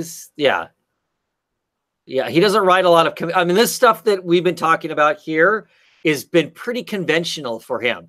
I mean, like I said, he's somebody that anytime he puts out something new, I'm like, oh, I'm going to go read that, or at least try it just to see how crazy it is. And this last works he's done have felt very, very structured and very conventional in comparison to some of the stuff that he has. You read Zero, right? I have not read that yet. I need to pick that up and trade. Did you read that in singles? I read Zero. I don't know if I read all the issues because it became more and more disjointed, and I enjoyed individual issues, but maybe stopped being able to put it all together. Right, because it was supposed to have a marginally cohesive story through it, right? But each issue, secret agent, right? But each issue had its own artist. I mean, every single issue had it. Yeah. The only art consistency through it was, of course, it was all colored by Jay Blair. So there was one issue of Zero which was good, which was entirely about William S. Burroughs. But I never figured out how it tied in. It's something I probably should go back and read all the issues at once. But for me, it's one of those things I just keep telling myself, I gotta take time to go back and right. Yeah. So the other indie books that I picked up, I want to talk more Hot Lunch Special. This is issue number 4. I'm still really digging this book. It's definitely a crime family kind of a book. It is spinning out of control. Both families that are involved in this, the sandwich making people and the trucking people, have both pulled the trigger on people in each other's families, mistakenly or on purpose, and it is just getting really, really bad kind of a thing, but really enjoyable watching the gritty train wreck that it is. So yeah, I enjoyed issue 1, but I now have this bad habit because there's so many stores near me and I have a bit more money than I used to, of I get my pull list and then I see people talk about other comics and I wander into the other shops and see if they have them. So I picked up Hot Lunch Special that way and I enjoyed it, but I thought, oh, I have too many comics on my list. So, right. And I don't know there's anything necessarily exceptional about it, but it is fun. I mean, I really like the art. I love the way it's colored. It's just kind of, it keeps that kind of gritty, modern noir crime family to it. It's a solid entry into that genre, but maybe not an exceptional one, at least judging from what I read. think. Yeah, definitely. That's I just noticed there's an eyeball looking out of the bag. That's a cool touch. Along with the body parts, and I love all the covers because so far all the covers have had these kind of, chopped up bodies being found in bits and pieces and stuff. So, but still, like I said, I'm still enjoying it. Well, and speaking of my kind of random choosing comics from other stores, I just loved this cover of Devil Within from Black Mask. Mm-hmm. I happened to have both issues 1 and 2, so I grabbed that. 2 came out in the week that we're talking about. It's a very overly. You haven't seen this comic, have you? No, I haven't, but I've had multiple people ask me if I've read it. So clearly, people must think it's up my alley or something. So it half reminds me of like a creepy or eerie kind of story. A married couple who, underneath everything, had, or they're about to get married. They're engaged. They're about to get married. They probably have all these problems going on in the relationship that they're not really aware of, and they're in a haunted house, and things are starting to get creepy. But they are a lesbian couple, and they're in the Philippines. And I have the general idea that the Philippines is a very Catholic. That's was my thought. But it doesn't seem to come into play in this story, and I kind of like it, but I kind of find it missing something. And when I first started reading it, in issue 1, there were some scenes where I just sort of interpreted one of the women as a man, but the back and forth between the characters, it doesn't quite fit. Like, I don't know. Maybe I'm just too heterosexual, so I want the male role and the female role. And their roles seem to flip back and forth in a way that I have trouble tracking. But more than that, I can't tell from these 2 issues if it's a solid ghost story, or I don't know. I don't think I'll pick up more issues. It's interesting. It's intriguing. And maybe it'll just, if there were just 1 more or 2 more issues, I might get it. If it's going to stretch out for 6 issues, I feel like it's too stretched out. And I wish the Philippines aspect made more sense or something. Right. Like they just randomly picked a place. Let's put it in the Philippines. Right. Well, in the first issue, there's a letter from the writer saying she had a friend who was engaged to another woman in the Philippines, and there was some kind of possession that went on. So it may be one of these problems of you base it on a real story and then you don't fill in the details properly because it was a real story or something. Exactly. Huh. So it's an interesting, I don't know. It's an interesting thing. Right. I mean, I pick up Black Mask comics. I'm always looking to see what's there, but I'm also apprehensive because their release date for some of their books are not real solid, and that frustrates me. Like I said, I'm happy when a book is coming out and it takes a planned break for whatever the reason they need to do it, but just the kind of, like the Cal X, how ridiculous it's coming out, kind of a thing. Where it's pretty pointless to read it in singles.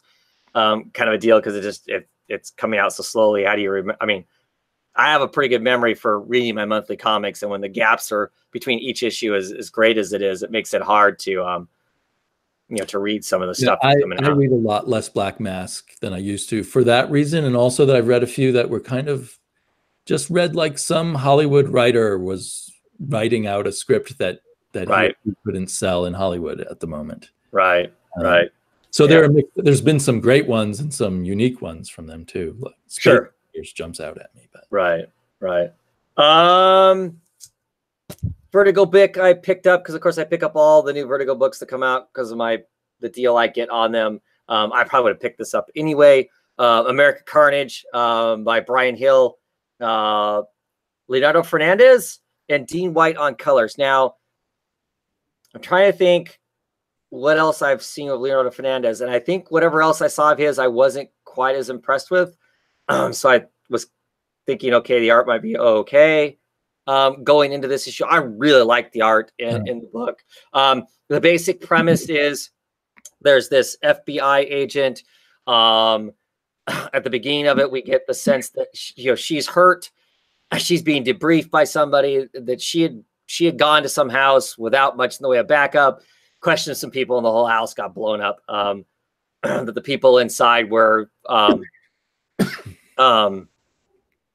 sort of radicalized, potentially racist, neo-Nazi-esque kind of a group. There's this guy who writes books. Is kind of, anti-government,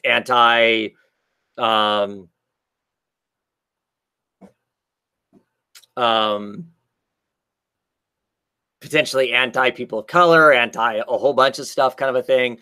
Kind of a play on kind of what's going on in America right now, where there's plenty of talk radio people and book type people that are just, cranking out crap that kind of, flies in the face of logic a lot of times, kind of stuff. At any rate, he's like a philanthropist and writer, and supposedly everybody loves him, yada yada. But there's potentially some FBI agents for trying to tie him to the radical right or some hate groups and that sort of thing. This woman's partner, I guess, recently in the past had been hung. He was literally lynched outside of his house. His dog was shot and whatnot. Mind you, he was white, so it didn't really meet the papers the same way a lynching of an African American person would have been. But anyway, she's investigating, trying to find these links to link this guy to all this hate stuff, and she can't find anything. So she hires a ex-FBI agent who we get kind of a flashback of him accidentally shooting a kid who he thought was pulling a gun on him, but he was pulling out his cell phone. And that gets him fired, and he's kind of a FBI. I know he's no longer FBI. He's kind of a private eye, down on his luck kind of person. But he's of mixed race, and she convinces him that he should go and check this guy out, and he's going to try and be the inside guy. So he meets the guy, meets his daughter. It all kind of seems on the up and up. They help out the downtrodden and whatnot. He kind of throws some hints out there that maybe he's a bigot himself. They kind of push back. We don't use those words, because he drops the N-word in a couple times. We don't use those words and blah, blah. And so he's like, I think these people are kind of on the up and up. And she's like, just find me some dirt on these people so I can take it to my higher authorities so we can actually prove this guy. And it's like, yeah, okay. So he goes to this like barbecue, and at the barbecue, it's the last page, and it is like next level. And the woman says, the daughter says, "Welcome to the real America." And I mean, it's like everybody's got guns. Everybody's carrying an AR-15. There's a cross burning in the background. I mean, it's so next level. I don't know, that the last page kind of bums me out because it's so over the top. Every possible thing you can envision if you were going to try and paint the most stereotypical white supremacist kind of hoedown you could is all in that. But I liked up to that. I liked the art. And I'm curious to see, if it stays pretty standard, like I said, the last part of it, I don't know if I like it, but I like the art. The art has a very Ed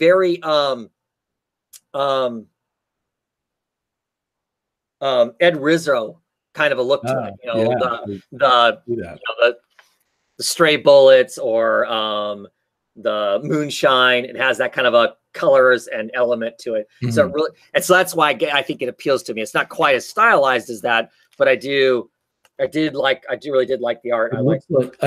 I associate that color as Dean White with kind of an almost painted look. So it looks like he's not doing that kind of coloring here. Right, because didn't Dean White do Black Science and stuff like that? He did Black Science. He made Black Science look amazing. Yeah. And I've seen some other things he's done that. Yeah. But I don't know how long this. I mean, I can't remember if this was supposed to be a mini series or if this is just an ongoing. I'm along for the ride. I like Vertigo miniseries at this current juncture. I don't know. A lot of them are. But like I said, I liked enough of it. I'm curious to see what they'll do. I'm interested in what Brian Hill has to say. I'm hoping that it's not all as on the nose as what this is, because then it's like, I mean, that doesn't. I mean, it doesn't say a whole lot. I mean, I'm hoping it's going to explore something. Right. Yeah, if you're exploring America, we would like some subtlety, I guess. Well, I We'd mean, hope it's there's some subtleties right. I mean, granted, and shade. I'm not naive. I know that like what's on that last page, there are places like that where it exists. I mean, I kind of live in an area that that used to have a lot of this kind of thing. So it's not like that's not potentially real, but it's just if it's that so on the nose now, what is there to explore? What is there for him to try and get evidence on? I mean, holy crap! All he has to do is turn his cell phone on and take a few pictures, and I mean, the guy's clearly. Is he though? You said this is the person who may be a little bit racist himself, right? So maybe, well, or he's faking that. I mean, because he's mixed race, so he's kind of faking that to try and get his way in. And they push back, like, "Oh no, we don't talk like that here." And then suddenly they take him to this barbecue the next day, and it's like I said, it's literally over the top. Okay, yeah. So what's there to investigate? I mean, all he has to do is take a few pictures of this guy, this book writing guy, who's this, darling, with the crosses in the background burning, and it's like, duh. So there has to be more to it than that. So I don't know what that is, though. So, and how much is it going to live up to the carnage part of its title? Maybe there's some real carnage to come. Well, okay, yeah. Well, this first issue, a husband, wife, and baby infant blow themselves up. Ooh. So that's pretty graphic in and of itself. Yeah. So yeah. What else you got? Well, now I sort of assumed, so I've got Lucifer, which we talked about last time we chatted. Right. I'd assumed this was a short run kind of book, but maybe I'm wrong there. See, the Sandman universe stuff, my assumption is it's going to go on until they think it can't go on any longer. Until they can't make any money from it. Right. Because it reads, so I enjoyed this issue, but it reads very much like it was meant to be a graphic novel. And so I feel like I need to reread issue 1 a little bit. There's some details that have gotten fuzzy in my head that this was meant to be read all at once, not month by month, the way it's being written. So I thought this issue was even better than the first in some ways, although it just felt like you're in the middle of a story, There's not any beginning. And I guess was there kind of a revelation at the end of who your mother is to Caliban, but it just seems like pieces of a story moving forward. Right. And I kind of forgot a little bit about, there's a cop whose wife died in a car accident with him. And I feel like there's some details about him that I forgot that might be important, other than that rough outline. Mm-hmm. And for me, this issue felt very settled in, like, okay, we're settled into what we're going to be telling you. We got a couple plot lines going, a couple stories going. There is some elements that commingle Lucifer and wherever the heck he is at, where he's digging up this statue. The statue has that clawed hand, and at the end of the policeman getting ready to leave the halfway house, the kind of caretaker of this halfway house has one long fingernail. Yeah. Yeah, it's very clearly the same person, and something is messing with the guy's mind. But maybe he has a tumor, which is odd that he would have the same tumor his wife had. Exactly, right. So for me, like I said, this issue settled in. I like this issue. I like the first issue better only because it was like this is kind of exciting, crazy. I mean, the whole the stuff of Lucifer himself just was kind of weird and crazy, the circus there and then him getting squashed into the pail and all that kind of nutty stuff that I kind of like, that just kind of randomness that is. I felt really kind of intrigued and like, ooh, what's this about? Kind of thing. I'm still really enjoying it. I love the art. I love the Filmorama. Their art is just great. And McCraig's coloring. I'm trying to find who did the coloring. Dave McCraig. Dave McCraig. Okay. Yeah, it's really good coloring in the what I think of as the Dave, what's his name? The guy from all the Dark Horse books, kind of coloring. The guy who does. Oh, Dave Stewart. Dave Stewart. Yeah. It's. I mean, I almost would have thought this was Dave Stewart or Jordi Belair or something. I really right. Yeah. Well, you know, David Craig's been around a long time too. He doesn't get as many kudos as other people do, but I think he is. I think he is every bit as good as what they are. I mean, and he's been around almost as long. He just, for whatever reason, doesn't get tied to the big product kind of thing. I mean, he's done lots of coloring of lots of other Vertigo stuff. He does a lot of coloring of like a lot of Brian Wood type work and whatnot. So he did a lot of Northlander coloring and DMZ and some stuff like that and whatnot. Okay. So not as quite as high profile as those other colorists. So right, but works on the same types of work. Right. Yeah, the same type of work and whatnot. Yeah, I feel like I'm reading a graphic novel that's going to go 6 issues, and that I would really like reading it all together. I'm enjoying it now, but I feel like I would enjoy it more reading it all together. Yeah, it definitely. You're right in the sense that it doesn't have the same. It doesn't have the, typically most, single issue books, even if they're writing for the trade, they still try to have each issue have its, up, it's up and, the action and the crescendo or at the end of it. And it leaves you with a cliffhanger at the end of it kind of thing. And there is kind of one at the end of this, but less so, kind of a thing. And the ultimate example, of course, is Saga, which every issue, it's part of the larger saga, but every issue has certain events and a run through to it that gives you the sense you've read a whole issue. And this definitely doesn't. This just gives us a very small piece of a larger. I mean, there's basically kind of 2-ish elements going on here. There's wherever Lucifer's at. We get kind of like a play on the fates. The third element thrown in this issue that wasn't in the first issue with those 3, the crone, the crone, the 3 witches, but are never whole as a threesome. They're always one of them. Which is interesting because it seems like wherever Lucifer is, everything's kind of broken. Nothing's quite right. I mean, clearly Lucifer's broken himself mentally in the thing. Yeah, and then we got this kind of slow elements of what's going on with the policeman. In this issue, we get the reveal that the doctors are trying to get a hold of him because he has a tumor that his wife had, kind of a thing. And of course, questionably he's responsible for having killed his wife, because they had the car crash, even though she was dying from whatever that was and whatnot. But we still get these other elements of just, whatever wherever Lucifer is at is just, there's a lot of levels of reality here, or levels of what the story really is about. And I love the fact that it tied into one of my favorite Edgar Allan Poe stories, The Mask of the Red Death. Yes. Without hitting it over the hammer, that story was going on in the background of this story. Right.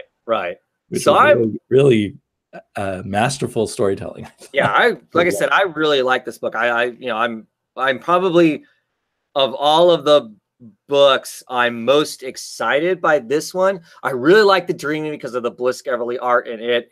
That is gorgeous. I'm interested in the story with it, but this one just it tickles a lot of the fancy bones that I like to have tickled, as far as just the different elements that are going on in it and kind of stuff. So I chose this as the only one I was going to get in floppies. Maybe I should have got the Bilquis Evely one too, but between the artists who were on it and then the fact that I was a big fan of the original Lucifer series, which this does not resemble, as it turns out, but that's why I picked it up. And that still bothers me in the background. This is not any Lucifer we've encountered in any Vertigo comic before. It's just for sure Lucifer, but a good one, a very good one. Yeah. Like I said, I'm definitely enjoying it quite a bit. Cold Spots. I'm reading this issue 4. There's one more issue after this. The last issue is mostly kind of a custody battle in the bayou sort of a thing. This issue is, it gets revealed that the people that this little girl is staying with, they're clearly not nice people. They want her. She somehow controls or brings about or can bring into focus ghosts. They want her for specifically, they've got like some long dead corpse in the basement that they want her to kind of reanimate, which she somehow manages to do. He's part of seemingly some sort of cult with some larger, sinister thing going on. But she can control him in some sense. There's some interesting elements in it. I'm still not totally sold on the book. Kind of thing. I'm curious to see how the next issue ends. I'm assuming how it's going to end is they put the bad monster down and things are wrecked, but okay at the end of it would be my guess. So it's been an okay kind of a ghost creepy story, but not like, oh my gosh, everybody should rush out and get this kind of thing. So yeah. And is that a limited series, I assume? Yeah. Most of Cullen Bunn's indie work is. Yeah, 5 issues. So one more issue and it's done. And we'll see. Maybe it ends in a way that really, surprises me or turns it around for me. It hasn't been bad, but it has elements that are intriguing, but a lot of other stuff about it that's not so. So I feel like about 50% of his indie work is like that, and then 50% is more satisfying. Right. And that I don't really like his Marvel work. So right. far. Maybe that'll change because I just bought some, but I liked his Fearless Defenders. I enjoyed that book. I did. I forgot that he was the writer on that. That was a standout book. Yeah, that was fun. So any other books you want to talk about? Quite a few if you're up for it. Oh, yeah, did you by any chance pick up Midwest? I think that came out the week. Yeah, it did, and I didn't. And am I mistaken for not having picked it up? I'm not sure. The jury's still out. I would say, for me. It's a Scotty Young book, right? It's written by Scotty Young and brought by someone else. Okay, I'm just not sure I'm a Scotty Young fan, so that's why I kind of was hesitant to pick it up. Some of the art is really amazing. Some of it is just okay. The coloring's incredible. Who did the coloring? Oh, Jean-Francis Boulot. I can't pronounce his name. Bellew, who is always Scotty Young's colorist. He's a really good colorist. It's kind of takes place in this alternate America in the Midwest, obviously, where that's kind of magical realist. And for no apparent reason, there's a few Zeppelins in the air and a few other odd things, but which isn't part of the Midwest, but okay. Right. So, and there's a talking fox. And in the text piece somewhere in here, Scotty Young says, I put in the talking fox because, comics, which I hate that excuse. Right. But I kind of like magical realism. Mm-hmm. And I think he's off in the next issue to meet a quote wizard, someone who knows more about magic, who's just like a farmer or something. Oh, okay. I forget how he gave that. I think it's just because he shows this cartoon he did once about a farmer being a magician and said that was the inspiration for the whole thing. So it's about a boy from an abusive family whose father turns into this wind storm monster at the end of the comic for no particular reason. And to escape him, he jumps on a train, and he's obviously going to go deeper into this magical Midwest. So it has a lot of good elements, but a lot of what you might call, like with the Fox thing, things that Scotty Young thinks he's a better writer than he is, maybe. It's just comics. I'll just throw in a talking fox, So right. It makes me wonder if he's in control of all the elements of the story. Like, is there any reason for this alternate Midwest to have things like Zeppelins in it? Is he throwing in the kitchen sink of ideas, I guess? But I think I'll buy the next issue to see where it goes. I loved the coloring, and I loved some of the art pages. Mm-hmm. So it kind of pushes some of my buttons with a magic quest, but in this, I just wondered if they were flirting with the Wizard of Oz. They could be, but other than storm monsters, it could be flirting with the Wizard of Oz. And of course, he spent years drawing the Wizard of Oz. Right. So if you kind of are intrigued by that kind of Wizard of Oz / magical realism in the modern American Midwest, it's worth checking out, but it's not fully formed yet. I think I'll pass on it for now and let somebody's, Yeah, you get a few issues in, and people are really excited about it. I can hunt down issues if need be. Yeah, I wouldn't, even though I like lots of elements, I would not say it's a must-read comic, just an interesting one. How about, what else have you got there in your... So, East to West, issue number 40, still chugging along. I think this is the end of the arc. So in this issue, Babylon, the kid, has 100% met the 3 horsemen of the apocalypse, pestilence, war, and famine. They strike some sort of a deal, which we don't know exactly what that is. Death battles off the stuff that's been attacking him, and it has basically come face to face with War. War absolutely hates Death because basically Death wiped the rest of them out, because Death kind of like got married, had a kid, and decided he was going to go kind of live the life. and he basically wiped the other horsemen out. And so they had to kind of basically be reborn as children and basically work their way back into adults. So they're not really happy with Death because Death kind of stabbed him in the back, kind of a thing. So, and War doesn't really buy into the whole Babylon thing. War just doesn't care. He knows that mankind will be extinct at some point anyway. It's just the nature of mankind. It's part of their built-in fallacy of humankind, is they're going to kill each other off at some point. So he doesn't need Babylon. He knows War is going to take care of it, if nothing else, kind of thing. So he's not head over heels over Babylon, whereas famine and pestilence are, doing the stereotypical 4 horsemen of the apocalypse kind of routine with Babylon now. Or it seems to be like they're going to be, unless Babylon pulls a fast one on them. The kid's pretty smart, so we'll see exactly how that actually plays out. Kind of a thing. And meanwhile, Death's wife or ex-wife, or what you want to call her, the mother of Babylon, she's the head of the Chinese, the House of Mao. They plan on annihilating what's left of the Union, what's left of the United States, and for all kinds of transgressions. I mean, they tried assassinating her and stuff like that. The only problem she's having is the First Nation, the Indians, are setting between her and the Union.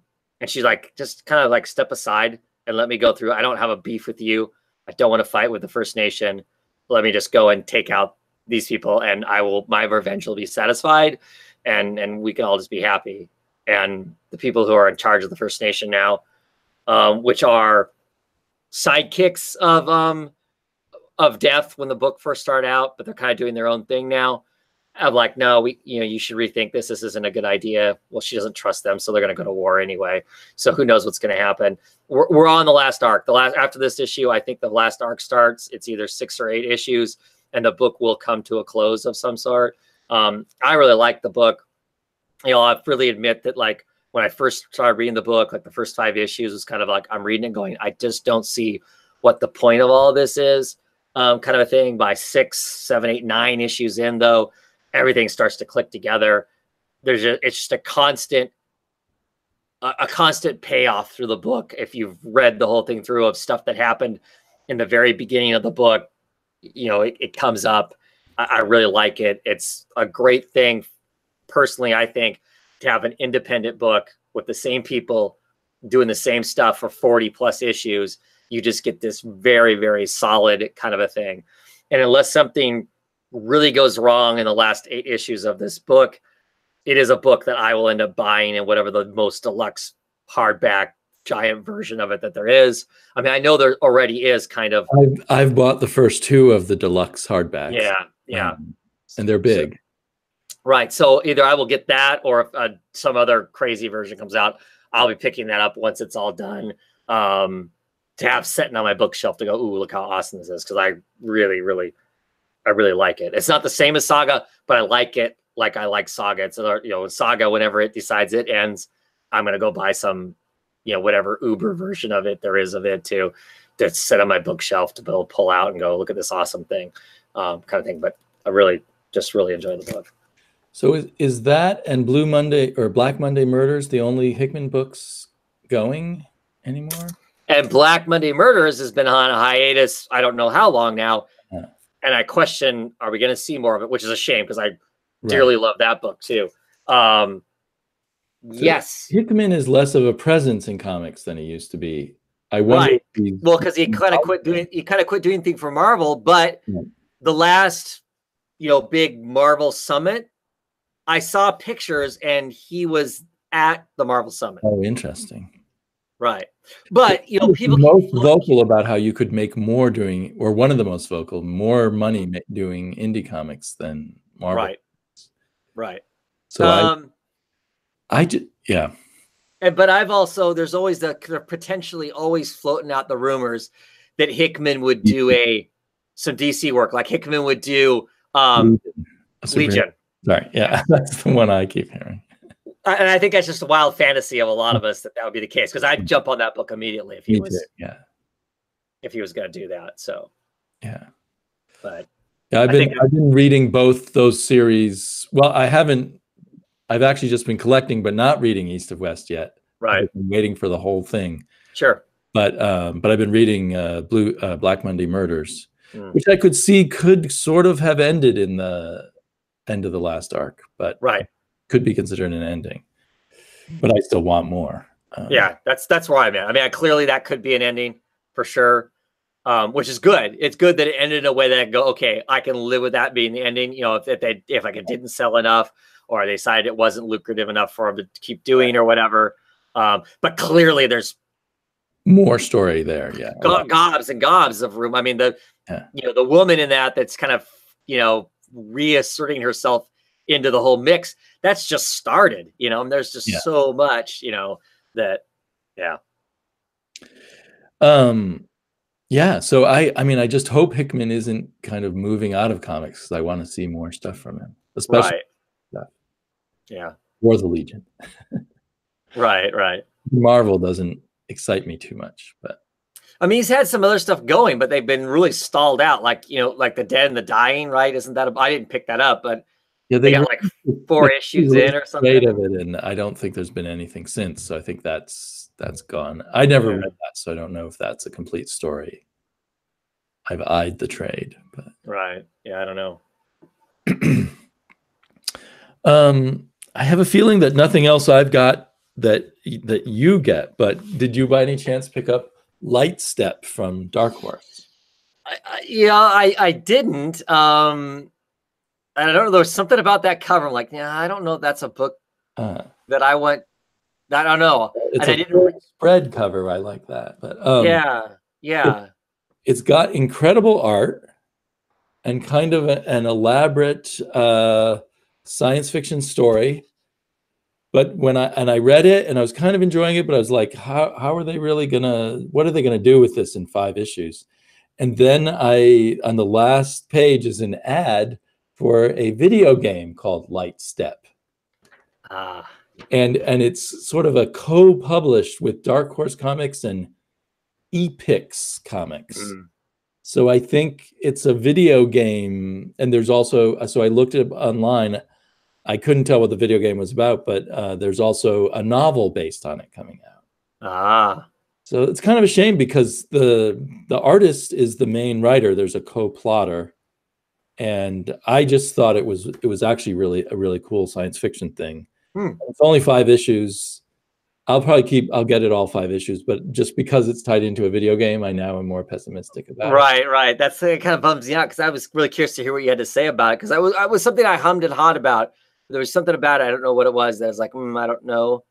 I was suspicious, and I've been trying not to just buy everything that comes out. Down on video games, it's just because derivative products. See, that's where I am too. Tend not to have. I mean, but to judge by this first issue, I thought at first it was like a European comic that they were reprinting or something. Right. It has I don't know. Maybe they hired a really good European artist to work on it. Marco Topalski and Milos Slavkov. Nobody rings a bell with me. So, I picked up Shadow Man issue number 9. The story is okay in it. I mean, it's enjoyable. I have a problem with the art in this issue because it's really strange because the art has been really good lately. I mean, once the whole his kind of falling through time, the art got really good. They picked up this artist. I believe it's the Ratagno Galildes, I think. He does this kind of really interesting, like him and the colorist do this great kind of painted kind of art. Man, and it's just really great. It's like, oh, this is awesome. It's got some really kind of grim, some weird voodoo stuff going on. This character gets sucked into a mirror and she gets replaced by this meat puppet thing. But then other parts of the book are drawn by another artist, and that I absolutely do not like at all. This opening pages is, I don't know, to me seems like, I don't know, B grade, C grade, to me, comic book art. I just thought in my head, standard B grade comic book. Yeah, yeah. This is stuff that I'm not saying the cheaper indie comics that are not right. But I mean, so you go from this, right? This is going on kind of people, they're killing off some people that tried taking out Shadow Man. They failed. And even the writing for that part of it is not very good. So you got that page, and then you flip from that page to, of course, this gorgeous art. That is a stunning difference. Yes. See, this is what it's been the last couple of issues, and I'm like, man, I am so on board, even if it's maybe not the best writing wise. Mm-hmm. It's enjoyable because the art makes it enjoyable enough that I'm like, wow, I'm gonna cruise along with this. This is kind of cool and whatnot. But it hops back into that after that woman gets pulled through the mirror and she gets replaced with the meat zombie. She is there's a little bit in there where there's a monster that's trying to get her, and it goes back to that other artist. And I just to me it looks like sloppy 90s work. Like a desperate editor just took any artist they could get at the last minute, I'm guessing. Yeah, and that has not been how it's been. I mean, the art at the beginning was not great when the book first started, but it was fine enough. And then they got, like I said, this other person who, like I said, who's just got some really great looking stuff. So I'm intrigued to see what happens, next in it. But I hope that they stick with this and don't keep hopping back to that other artist, because that other artist, I won't read it. If it becomes more of that other artist, I just won't. I'm not on board. Yeah. But I can't say the artist's name. So if the artist is watching this, I apologize because I can't. I don't know. Hopefully you can remember his name, so when he goes to other books, you can find right. I don't think I can get it to my camera to. No, it's blurry. It won't focus on that. But ironically, this is the case of the art on the inside, the good art, being more elaborate than the cover art. Because the cover art is by by, I can't say his name either. The guy who normally does the art for all the Lobster Johnson books. Oh, okay. And he does the A cover for the book and has been for the beginning. So, he's got a more simplistic style. That's his style. Yeah. Kind of a deal. So, but yeah. Well, speaking of simplistic style, so to speak, I'm still reading Savage Dragon. This episode where they fight huge numbers of demons attacking Toronto is very rapey. Oh. There's some brutal people raped to death, basically, by demons. And one of them, his wife brought back to life through his blood, because his blood can make people come back to life. And previously, when she was brought back to life, she became a nymphomaniac. Right, I remember you saying that. And I was a little uncomfortable with that. And now she's come back from the dead, and now she's the opposite, and she can't bear to be touched at all. Oh boy. So this was one of those issues, like I go back and forth on Savage Dragon. It's like, oh, this is really cool and wacky. And then other times it's like, I don't know if I should keep reading it. And so I'm back in that that realm. I mean, I understand he wants to make these guys really, he wants really horrible things to happen. But anyway, it's got an odd feeling to it again. Yeah, kind of uncomfortable. Yeah. Yeah. At least I know now to keep it away from my daughter, even though, a lot of Right. it is fun kid stuff. But clearly, I think I'll probably just keep getting it unless I get like 3 or 4 issues in a row, because I would have liked to see what is Erik Larsen going to do next. It's become kind of a fun game. Right. So issue 2 of Exorcisters. It's okay. It kind of had simplistic art, but a good story. That's what I remember from last time. Right. So yeah, I mean, what you see on the cover is what you get inside. To me, it has kind of an Archie kind of feel to it. It has that kind of element as far as the art. Kind of a deal. This issue was really long and drug out as far as it's kind of telling us how we got the sisters the way they are. She was a talented pianist when she was very small, which was great. No problem paying the bills for the teachers and all that kind of stuff until dad walks out on them. They get a divorce. Mom has to go get a job. She's never worked before. She can't pay the bills. She ends up somehow getting roped into working for some devils without realizing it. She ends up basically selling her soul without knowing that she sold her soul. To get out of selling her soul, she kind of sells her daughter's soul. Her daughter manages to get her soul back. Now, mind you, this isn't told very clearly here. She managed to get her soul back and get back in her own body, but she's no longer the same person. And ultimately, she literally physically fractures into 2 people. So she's actually one daughter, but now they're sisters because they're 2 separate. Right.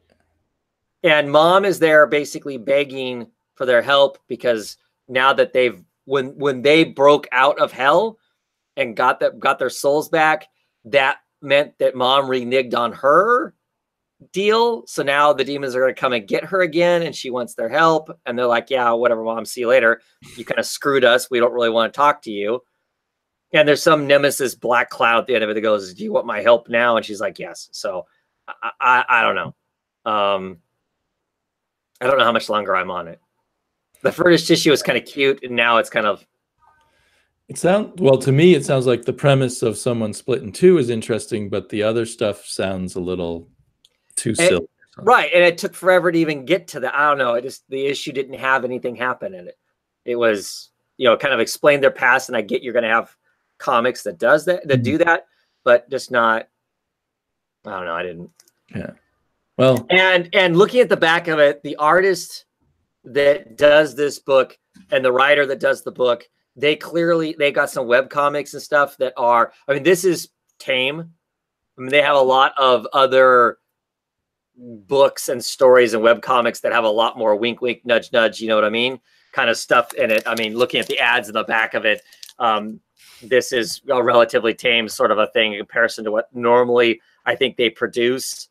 They produce a lot of, like one of the books that they have in the back here, which has, the same artist on it, but it's Menage a 3 is what the book is called. And it's basically hijinks of a 20-something-year-old, 29-year-old virgin guy and his roommates. And it's all about bumping and grinding and one faster than another, it sounds like. But like all the books are kind of along those lines as far as what typically is produced by this artist. To me, that sounds unnecessary for me. Yeah. So I'm assuming this is the more of the kind of the tamer of the stuff that they do. This would be the mainstream comic versus the stuff that normally is. But well, you've done me a service because I was tempted looking at the shelves the other day. Maybe I should jump on this one, but I wouldn't. I liked that cover. Right. But I'm not that excited about it. To go into that. Yeah. Anything else you want to talk about? Another one that I jumped on, as I wandered through comic book stores was called The Last Space Race from Aftershock. Mm. And it's intriguing. It kind of is like an old-fashioned science fiction story, with first contact, and we've found some strange artifact that's entered the solar system and we have to go explore it, which I think you've read at least one other comic with that Yes. initial thing, and is a story that I've seen in a lot of prose science fiction. Right. I like that kind of story. And the twist is it throws in people kind of like Elon Musk and Richard Branson into the mix, and they're being recruited by the government. But it just doesn't all click, and the art isn't quite as good as I thought it was at first.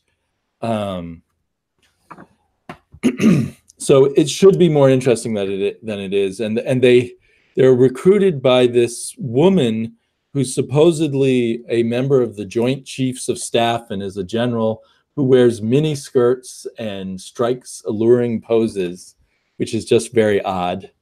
Right. So it just doesn't quite bring me into the story enough. So I don't think I'll get any more of it. But I don't know how I missed that. I typically try out most of the Aftershock comic stuff. Yeah. Aftershock's putting out more books now. Maybe it's easier to miss some of them. Could be. But this was probably, it's okay, but given there's so many good comics out there, it's probably not worth right. jumping into. Right. I have one more comic, but you probably still have a few more. Well, actually, I only have one more because there's one book I didn't get read. I didn't get read before we started this. That was The Evolution. I didn't read the final issue. I haven't read the latest issue. I was going to buy that one if I found it. None of my stores had a copy left when I wandered in. Of this? Yeah. It's okay. So Crimson Lotus, it's a tie into the, it says the page is a Hellboy, but it's really actually a tie into, well, it is, but anyway, so it's the story of the Crimson Lotus. So this first issue is kind of goes way back in time, the 1900s, 1902, 1927. We kind of bounce around. Rasputin is in China. I think it's China. Mm-hmm. China or Japan. Shows up, is robbing this temple of some ancient artifacts. Squishes this girl's father basically into a small box. I mean, just crushes his body, takes all of his flesh and organs off of him and crushes him into this box shaped and leaves him on this altar. I mean, pretty grim. And of course the daughter goes in to meet him all crushed like this and whatnot. And you think, oh gosh. Then we get into the 30s, 1932, and we're in China, and there's a Chinese secret police that is doing some protection stuff. They're fighting against the Japanese because it's during that time where, once again, those countries are in conflict with each other, and we don't know exactly what's going on other than this town. There's this town that a bunch of white Russian dissidents live in. They've been exiled from Russia. This is where they're living at in China. And the Chinese kind of tolerate them being there. They've got an interest because this ex-general is there now, and they figure that he probably has some data on troop movements and that sort of stuff they want. So they're going to go and, protect him and interview him. The town he's living in has been plagued. At night, something's killing everything. And there's all these different ancient lore rumors about what it is. It's a giant ox creature that's crushing them underfoot, or it's a stone lion that's chewing them up, or all this different stuff. And these guys they're talking about are like, well, that's all ridiculous. That's clearly none of that kind of stuff ever happens. But this entire Russian family, this colonel and his entire family just suddenly disappear. So they're being sent to explore that, but they didn't completely disappear. There was one thing left in the house. One body was left in the house, crushed into that square shape, like Rasputin crushed this guy back in the 1902. So is it Rasputin that got rid of these Russians? Is it somebody else who has the same power as him? We don't know. I don't know. I'm like I said, I'm always marginally interested in all of the Hellboy stuff, but this wasn't that intriguing. What caught my eye was it was by John Arcudi, who had left the Hellboy universe. Right. So I thought maybe this was his return. So I thought maybe something interesting would be going on that way. Yeah. Well, it wasn't really that. I mean, he's name. I mean, so he's off the BPRD stuff, and he has been. I mean, that was a definite I'm leaving. He has kind of dabbled in some of this. Oh, he's continued to dabble in this. Yeah, he's still been dabbling in some of the Lobster Johnson stuff, and this is a link to the Lobster Johnson stuff. But I mean, I like John Arcudi's writing a lot. This was nothing special. It's not major John Arcudi. No. Oh well, then I was lucky that I couldn't find it. Right. Yeah, you did not miss anything. So, yeah. So what was your last book? Another one I just picked up on a lark called Smooth Criminals from Boombox. I read about it in previews, and I didn't put it on my pull list, but when I saw it there, I grabbed it. It's about a super kind of cat burglar from the 60s, I think the 60s, who was somehow frozen, as happens to characters in stories, and then is defrosted accidentally by this young would-be hacker in 1999. And who is happy to join her in a crime spree, it seems, by the end of this first issue. And there's no, should I become a criminal or no? Oh yeah, hacking. I'm a criminal because I'm a hacker. So, and it's a fun read. It's clearly going to be something that they're aiming towards the YA graphic novel market. I think it's just going to be 6 issues or something. I don't know if I'll continue with it or not. I really like that cover. That's maybe humming hot about whether I wanted to get it because I like the cover. And it's a fun contrast between the two characters, the super cool one and the uncool one. Right. Fish out of water in terms of time travel, or not really time travel, but freezing that leaves you. But why set it in 1999? Why not set it now? When the internet is so much more right. I mean, because in 1999, it's not like there wasn't computers and there wasn't, I mean, but it's so much more sophisticated now. Y2K. I mean, there's a scene where she quickly hacks into all kinds of systems to change stoplights and affect ATMs and a whole bunch of other things to direct the course of this cat burglar back to her so that we can convince her to become her partner in crime. But I have trouble believing, in 1999 that you could hack all those things. Were all those things connected to the internet yet, right? Yeah, they might have been run by computers, but the internet wasn't running everything by then. Right.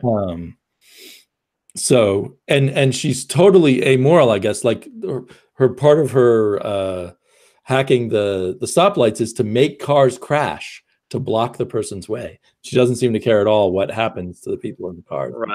Right. So I don't know if that's because this book is, it's just shallow YA stuff, so we don't have to worry about, characters' morality, or if that will become an issue later on in the story. So I'm on the fence whether I'll pick up the next issue or not. I'm not putting it on my pull list though. Right. It's kind of just interesting to me to see the different stuff people are attempting to capture the different audiences that are now in comics. Right. Well, and the thing is, the audience is so, in reality, is probably huge. I mean, the variety of what's out there that would be reading or be interested in reading books if there was something produced that they would be, interested in, kind of a thing. So, and I think we're seeing a lot of people throw stuff up against the wall and see what sticks. Sure. Because where books like this are going to be make or break is not at the comic book shops, but at the bookstores and the book fairs and all of that. Right. So, and I'm perfectly happy with that because there's tons of stuff out there that clearly is not directed at me. I don't have an interest in, but that doesn't mean that somebody else isn't interested in. So, put it out there, let it be. And I mean, because, well, for me, as long as they want to try them out as single issues, I like to sample here and there. There was another one of these, I think also by Boom, that I really liked a lot. I think it was called Sparrowhawk or Shadowhawk. Right. And I've got issue 2 of it, but I haven't read it yet. but I really loved issue 1. Yeah, So, I've heard some of you guys, like you and David Lee, I think I heard talk about it too and whatnot. So it's also obviously young adult, but probably much better than this one. yeah. Yeah. Cool. So that's everything. Yep, that's it. Yeah, well, thank you for coming on and chatting with me. Yeah. Maybe have to do it more than once a month. It's tricky this time of day, and right. For instance, next week my wife's away for the weekend, so I'm parenting 100%. So okay, I'm only free after about 9:30 or 10. well, and we'll see. It's the holiday season, and my work. Yeah, the holiday season is our busy time. So the reality is, today may have been a fluke as far as me being able to come on and talk comics too. So, but I appreciate you coming on. And so I'm guessing I'll be more free in January, because I also have relatives visiting for about 2 weeks. Right. Christmas. So well, yeah. It's just that time of year. The reality is that this is kind of catch can kind of a thing. But like I said, I appreciate you coming on. And over time, I definitely would enjoy that. Yep, for sure. Okay. Well, I guess we'll call it a night. Thank you guys for those that hung out with us tonight and made some comments and watched the show. Always appreciate it. Anybody who watches it after the fact, appreciate it as always. If for some bizarre reason you do not follow Sleepy Reader on his channel, Sleepy Reader 666, just check it out. He's got lots of stuff to say about lots of things. So I'm always making more videos for some reason. Right. Well, I was shocked to learn you've done over 1,000 now. This is 1,001, I assume. Right. This is 1001. Yeah. Now I went back through, and I think that technically this is probably the 1,000th public video, because I have one video that I did not make public. I mean, I might as well. And it was a video I made explaining how the Hangouts work. Oh, okay. And I think I originally made it for Ghost Critic when they changed a bunch of stuff on how the doing the live video thing, and I've shared it with a number of other people in the process. So I could probably make it public now, but it was me literally shooting a video, having a conversation with Mark about this is how you do it. But yeah. Well, I especially want to thank Comic Book Commenter. Yes. For a lot of great comments. I don't know. Has he been on this show before? Yep. He's come on and commented before. Yep. Or they, I guess I shouldn't say they. He or she or it. Yep. I don't know if Comic Book Commenter has their own channel, but I will look. I do not know either, I guess. Anyway, have a great night, everybody. And until whenever the next time is, enjoy some comics. Good night.